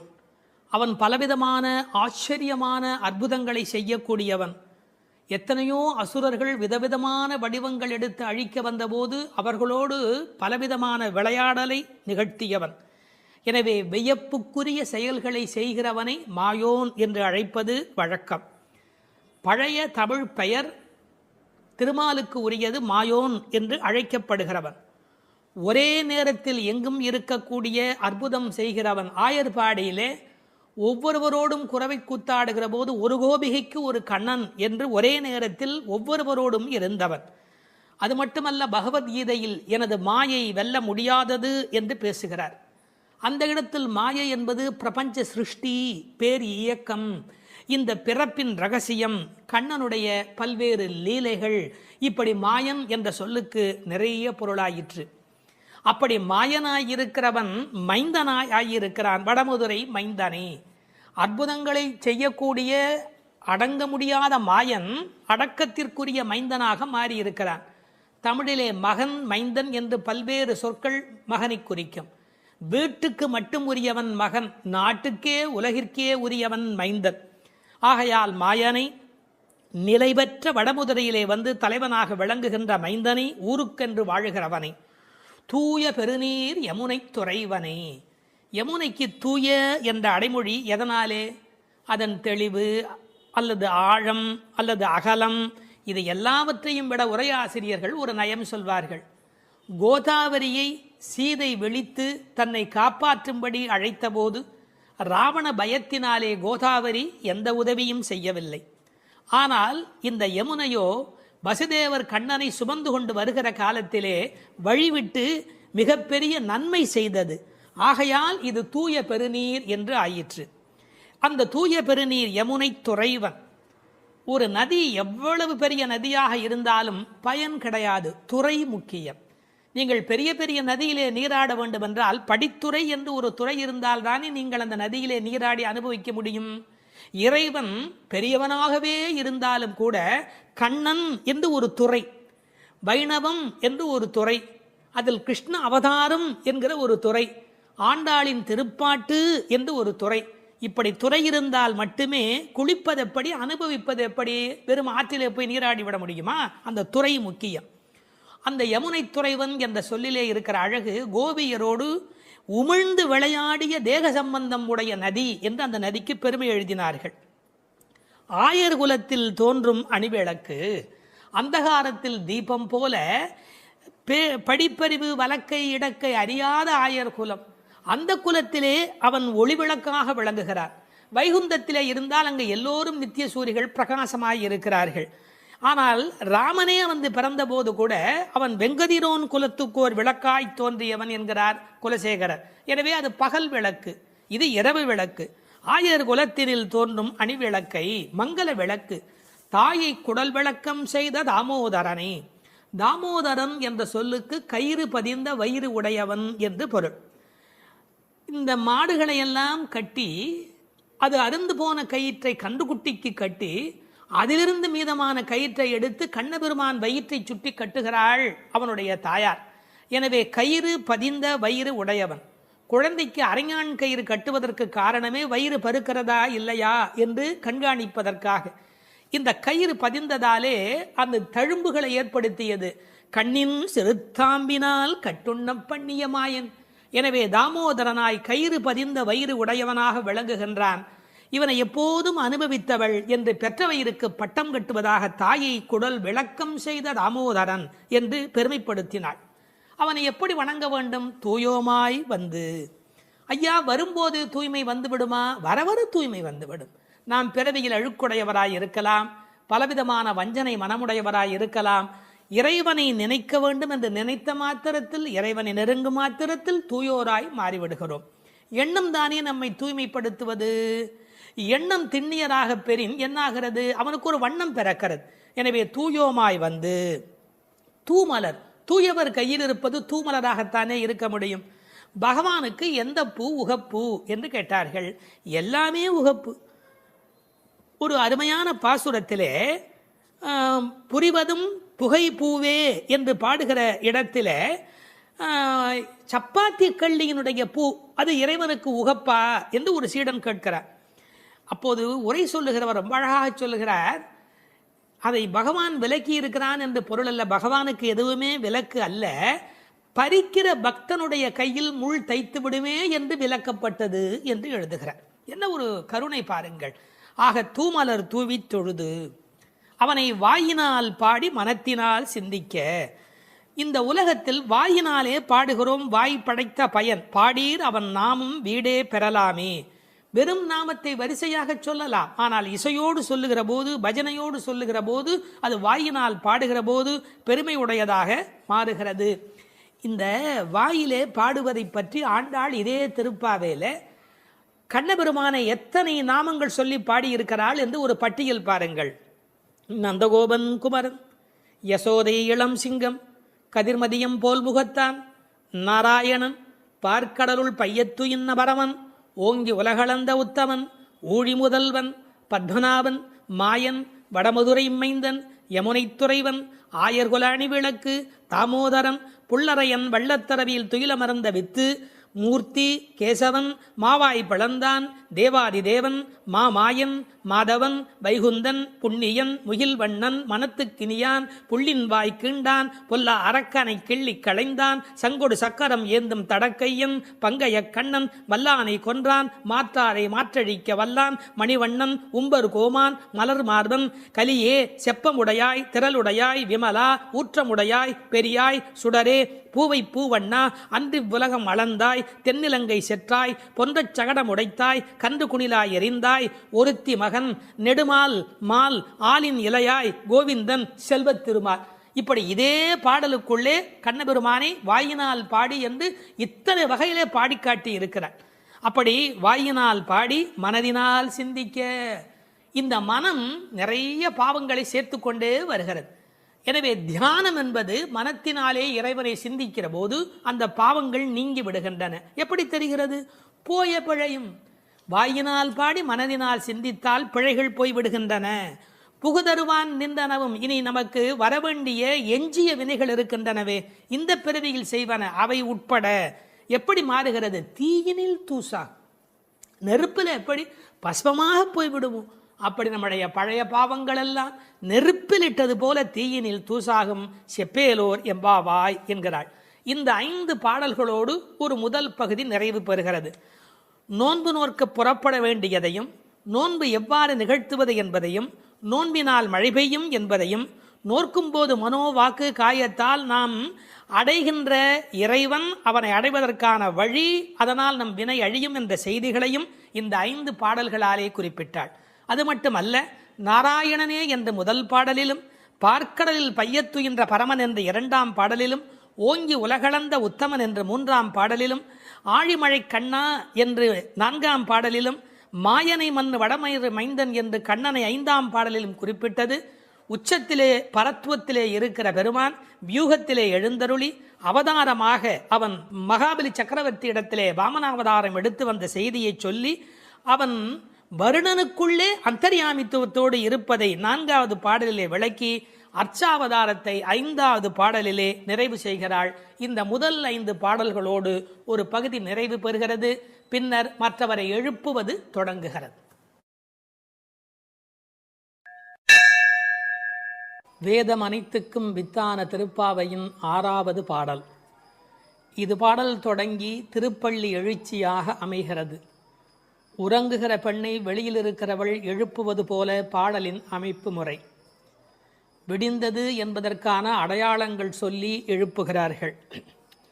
புள்ளும் சிலம்பினகான் புள்ளரையன் கோயிலில் வெள்ளை வெளிசங்கின் பேரரவம் கேட்டிலையோ, பிள்ளாய் எழுந்திராய் பேய்முலை நஞ்சுண்டு கள்ளச்சகடம் கலக்கழிய காலோச்சி வெள்ளத்து அரவில் துயில் அமர்ந்த வித்தினை உள்ளத்து கொண்டு முனிவர்களும் யோகிகளும் மெல்ல எழுந்து ஹரி என்ற பேரரவம் உள்ளம் புகுந்து குளிர்ந்தேலோர் எம்பாவாய். முன் அனுபவம் ஏதுமில்லாத கன்னிப்பெண்ணே, இன்னும் உறங்குகிறாயே? விடியலை முன்னே அறிந்து கொள்ளும் இயல்புடைய பறவைகளும் கூட எழுந்து ஓசை எழுப்பி இறை தேட புறப்பட்டு விட்டனவே, அது உனக்கு தெரியவில்லையா? பறவைகளுக்கு அரசனான கருடனை வாகனமாக கொண்ட திருமால் திருக்கோயிலிலே வெண்மை நிறமுள்ள சங்கு தன் ஒலி எழுப்பி அழைக்கின்ற பேரோசை உன் காதில் விழவில்லையா? பெண் பிள்ளையே, விரைவில் படுக்கையை விட்டு எழுந்திரு. முன்பு தன் தாய் யசோதை வடிவில் முலைக்காம்பில் நஞ்சையே தீட்டிக் கொண்டு வந்து கண்ணனுக்கு வஞ்சகமாக பாலூட்ட கருதினாளே பூதனை. அவளிடம் பால் பருகுவது போல முலையுண்டு அவள் உயிரையும் உண்டானே கண்ணன். முன்பு கள்ளத்தனமாக சக்கரமாக அவன் முன் தோன்றினானே சகடாசுரன். அவனை தன் திருவடிகளை உயர்த்தியே உதைத்து அவன் கலக்கம் அடைந்து அழிந்து போனானே அந்த கண்ணன். திருப்பார்கடலிலே அமைந்திருக்கும் ஆதிசேஷன் என்னும் பாம்பின் மேல் அரிதுயில் கொண்டிருக்கிறானே அந்த கண்ணன். இவ்வுலக உற்பத்திக்கு மூல காரணமான அந்த கண்ணனை தம் உள்ளத்திலேயே இடைவிடாது தியானித்து கொண்டிருக்கும் முனிவர்களும் இறைவனை எளிதில் அடையும் யோகம் போன்ற உபாயங்களையும் செய்து கொண்டிருக்கும் யோகியர்களும் அலுங்காது அசையாது மெதுவாக நிதானமாக எழுந்து ஹரி ஹரி என்று திருமாலை எண்ணிப்பாடும் பேரோசை உன்னுடைய காதுகளில் கேட்கவில்லையா? ஆனால் இவ்வோசைகள் எல்லாம் எங்கள் செவி வழி புகுந்து உள்ளத்திற்கு குளிர்ச்சி தருகின்றனவே. இந்த அனுபவத்தை எங்களுடன் பகிர்ந்து கொள்வதற்காகவாவது நீ எழுந்து வரமாட்டாயா? இது பாடலின் திரண்ட பொருள். புள்ளும் சிலம்பினகான் புள்ளரையன் கோயிலில். புள்ளும் சிலம்பினகான் என்பது இயற்கையின் அழைப்பு. காலையிலே பறவைகள் ஒலி எழுப்புகின்றன. இதில் புள்ளும் என்றால் அந்த உம்மை சிறப்பு உம்மை. காலை பொழுது எப்படி விடுகிறது என்றால் கோழி கூவுது என்று ஒரு வார்த்தை சொல்வார்கள். மனித வாழ்க்கை இயற்கையோடு கலந்து நிற்கக்கூடிய தனித்த சிறப்புடையது. அது காலையில் இறை தேடுவதற்கு புறப்படுவதற்கு முன்பாக ஒலி எழுப்பி அதன் பிறகு புறப்படும். இறை தேடும் போதே இறை தேடு என்பதுதான் மனிதனுக்கும் விலங்குக்கும் இருக்கிற வித்தியாசம். அதனால் இறை தேடி அது எழுப்புகிற ஒலியை கேட்ட மாத்திரத்தில் இறை தேடி வல்லினரா இறை தேடி நாம் அந்த பெருமானை நினைக்க வேண்டாமா என்ற அர்த்தத்தில் புள்ளும் சிலம்பின என்றாள். தமிழிலே சிலம்புதல் என்றால் ஒலி எழுப்புதல் என்று பொருள். அதிகாலை எழுவதை மனிதன் பறவைகளிடமிருந்து கற்றுக்கொண்டான் என்கிறார்கள். அது மட்டுமல்ல, பறவைகள் மனிதனுக்கு எச்சரிக்கை உணர்வை ஊட்டக்கூடிய ஒரு அடையாளம். ஒரு காலத்தில் காடுகளில் மனித இனம் வாழ்ந்த காலத்தில் பதுங்கி வரும் பாய்ச்சல் மிருகங்கள் குறித்து எச்சரிக்கை ஒலி எழுப்பும் இயல்பு பறவைகளுக்கு உண்டு. எனவே பறவைகளின் ஒலியை பார்த்து வருகிற நன்மை தீமைகளை மனிதன் உணர்கிற பழக்கம் அன்று தொட்டிருந்திருக்கிறது. எனவே வெளியில் விடுகிற விடியலுக்கு அடையாளமாக சொன்னாலும் பறவை ஒலிக்கும் மனித இனத்துக்கும் சம்பந்தம் இருக்கிறதே. புள்ளும் சிலம்பினகான். புல் அரையன் கோயில், பறவைகளுக்கெல்லாம் தலைவன் கருடன். அந்த கருடன் கோயிலிலே, அதாவது திருமாலுடைய திருக்கோயிலிலே சங்கு ஒலி எழுப்பி அழைக்கிறார்களாம். வெள்ளை வெளிசங்கின் பேரரவம் கேட்டிலையோ. வெள்ளை வெளிசங்கு அது ரொம்ப தூய்மையான சங்கு. வெறும் நிறம் மட்டுமல்ல, அது எல்லா வகையிலுமே தூய்மையுடைய ஒன்று, வெண்மையுடைய ஒன்று. அது அழைப்பதற்காகவே பயன்படுத்தப்படுவதாலே வெளிசங்கு கோயிலிலே நடை திறந்து விட்டது, மக்கள் வரலாம் என்பதற்கான அறிவிப்பு சங்கொலியின் மூலம் அந்த ஊருக்கு தெரிவிக்கப்படுகிறது. எனவே கோயில் அழைப்பு வந்துவிட்டதே, நீ எழுந்திருக்க வேண்டாமா? பேரரவம் கேட்டிலையோ. பறவையின் சப்தம் கூட சின்ன சின்னதாக போயிருக்கலாம். இது எத்தனை பெரிய ஒலி, சங்கு ஒலி எழுப்புகிறார்களே, ஊருக்கே கேட்க வேண்டும் என்று எழுப்புகிறார்களே, உனக்கு தெரியவில்லையா? சங்குக்கும் ஆண்டாளுக்கும் இடையில் இருக்கிற தொடர்பு நாச்சியார் திருமொழி நன்கு படித்தவர்களுக்கு தெரியும். கற்பூரம் நாருமோ கமலப்பூ நாருமோ திருப்பவளச் செவ்வாய்தான் தித்தித்திருக்குமோ, மறுப்பொசித்த செங்கண்மால் வாய்ச்சுவையும் நாற்றமும் விருப்புற்று கேட்கின்றேன் சொல்லாழி வெண்சங்கே என்று சங்கரை பாராட்டி மகிழ்ந்தவள் ஆண்டாள் நாச்சியார். எனவே வெள்ளை வெளிசங்கு அதற்கு என்ன பெருமை என்றால் ஓங்கார ஒலி எப்போதும் சங்கிலே காதில் வைத்தால் கேட்டுக்கொண்டே இருக்கும். நமக்கு ஒரு ஆச்சரியம், கண்ணனாகிய கடவுள் குடியிருக்கிற ஊரில் வேறு ஒரு கோயிலா? கோயில் அழைப்பு என்றால் ராமாயணம் படிக்கிற போது ராமன் நாராயணனை போய் வணங்கி வந்த செய்தி இருப்பதைப் போல கண்ணன் ஊரிலும் திருமால் கோயில் இருந்திருக்கிறது. இதில் புறவிடியல் பற்றி பேசினாலும் உண்மையில் அகவிடியலை பற்றி நாம் சிந்திக்க கடமைப்பட்டிருக்கிறோம். இதெல்லாம் காலை நேரத்து அடையாளங்கள். ஆன்மீக விடியல் என்பது ஏற்பட வேண்டுமென்றால் அறியாமை, இருட்டு போக வேண்டும். நீங்கள் இருட்டை விரட்டிவிட முடியுமா?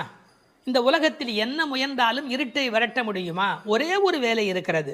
ஒரு வெளிச்சத்தை நிறுவுவதுதான் மனிதன் செய்ய வேண்டிய வேலை. எல்லாரும் உட்கார்ந்து கொண்டு இருட்டே போ, இருட்டே போ, இருட்டே போ என்றால் போகாது. ஆனால் ஒரு விளக்கை ஏற்றி வைத்தால் இருட்டு காணாமல் போய்விடும். அதுபோல் நம்முடைய அஞ்ஞானம், அறியாமை என்ற மன இருள் நீங்க வேண்டுமென்றால் நாராயணன், இறைவன், பரம்பொருள் என்ற ஒற்றை விளக்கு நமக்கு போதுமானது. அதை சொல்லிவிட்டு பிள்ளாய் எழுந்திராய் என்கிறார். பெண் பிள்ளைகளை ஏ பிள்ளை என்று அழைப்பது தமிழ் மண்ணிலே இருக்கிற ஒரு மரபு. என்ன பிள்ளை இப்படி பேசிக்கிட்டே இருக்கிறியே அப்படிம்பாங்க. அது சிறு பிள்ளைகளை சொல்லுகிற வழக்கம் உண்டு. பிள்ளாய் எழுந்திராய். இந்த பிள்ளாய் என்பதில் இருக்கிற அழகு, சிறுபிள்ளைத்தனமாக நடந்து கொள்கிறாயே. உனக்கு கோயிலுக்கு வந்து முன் அனுபவம் இல்லையா? இந்த சபரிமலைக்கு போகிற போது கன்னிசாமி என்று அழைத்து கொண்டு போவார்கள். எல்லாரும் எழுந்திருக்கிற நேரத்தில் அவர் எழுந்திருக்க மாட்டார், அந்த முறையாக பூஜையில் கலந்து கொள்ள மாட்டார். கன்னிசாமி அவருக்கு விவரம் தெரியல என்று எல்லோரும் சொல்வார்கள். இந்த பிள்ளை எழுந்திருக்கவில்லை, பிள்ளாய் எழுந்திராய் என்றார். அவள் எழுந்திராமைக்கு காரணம் சோம்பல் மட்டுமல்ல, சோம்பலை தாண்டி இன்னொன்றும் இருக்கலாம். என்ன? கிருஷ்ண மயக்கம் என்றும் காரணமாய் இருக்கலாம். மிக முதிர்ந்த நிலை ஒரு காரணமாய் இருக்கலாம். அவளுக்கு அதிர்ச்சி உண்டாகும்படியாக எழுப்புவதற்கு உரிய கண்ணபெருமானுடைய வரலாறுகளை சொல்லுகிறார்கள். பேய்முலை நஞ்சு உண்டு பூதனே என்ற ஒரு அரக்கி தாய்முலைப்பாலில் அமுதிருக்க தவழ்ந்து தளநடை இட்டு சென்று பேய் முலைவாய் வைத்து நஞ்சு உண்டு பித்தன் என்றே பிறர் ஏசன் என்றாய் திருமங்கையாழ்வார் பாடுகிறார். அதாவது தாயிடத்தில் அமுது உண்ணாமல் பேயிடத்தில் போய் உண்டு அவளுக்கு மேலே போவதற்கான வழிமுறையை செய்த பூதனையினுடைய வரலாறு, அரக்கியின் வரலாற்றை சொல்லுகிறார். அடுத்து இன்னொரு வரலாறு, கள்ளச்சகடம் கலக்கழிய காலோச்சி. கள்ளச்சகடம், சகடாசுரன் என்ற ஒரு அசுரன் வஞ்சனையான வடிவத்தில் சக்கரமாய் வருகிறான். அப்போது பெருமான் என்ன செய்தார்? தம் கால்களாலே எட்டி உதைத்தார். தன்னை நேடி வந்த ஆபத்தை அவர் விரட்டுகிறார். என்ன நயம் சொல்வார்கள் தெரியுமா?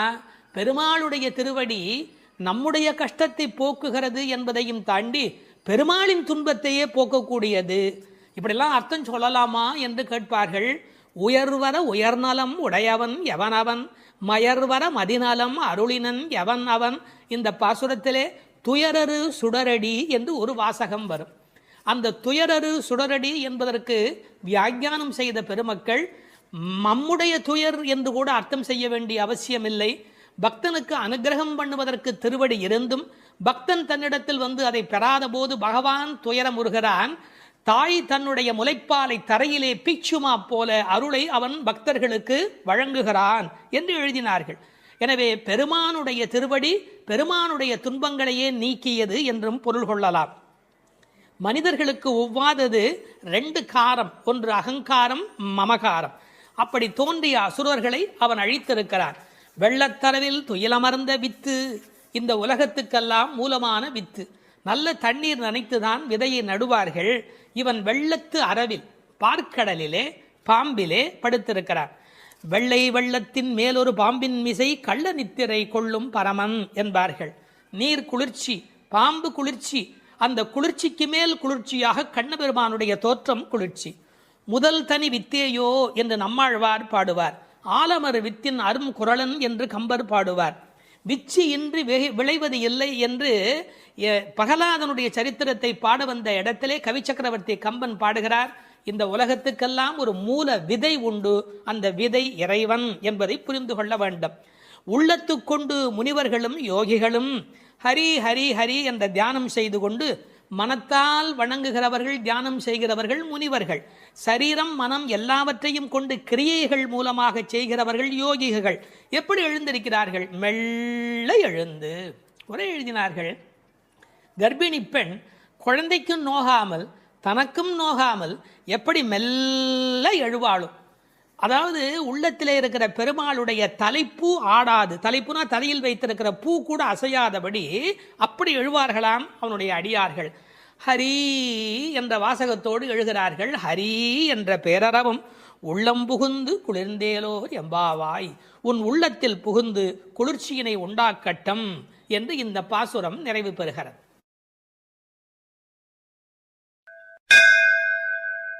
மார்கழி திங்கள் மதி நிறைந்த நன்னாளால் நீராடப் போதுவீர் போதுமினோ நேரிழையீர், சீர்மல்கும் மாய்பாடிச் செல்வச் சிறுமீர்கள் கூர்வேல் கொடும் தொடிலன் நந்தகோபன் குமரன் ஏறார்ந்த கண்ணி யசோதை இளம் சிங்கம் கார்மேனிச் செங்கண் கதிர் மதியம் போல் முகத்தான் நாராயணனே நமக்கே பறை தருவான் பாரோர் புகழப் படிந்தேலோர் எம்பாவாய்.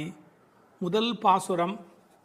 இதனுடைய பொருளை முதலில் சுருக்கமாக பார்த்துவிட்டு பிறகு நாம் விரிவாக சிந்திப்பது பொருத்தம் என்று கருதி உரை முதலில் சொல்லிவிடுகிறேன்.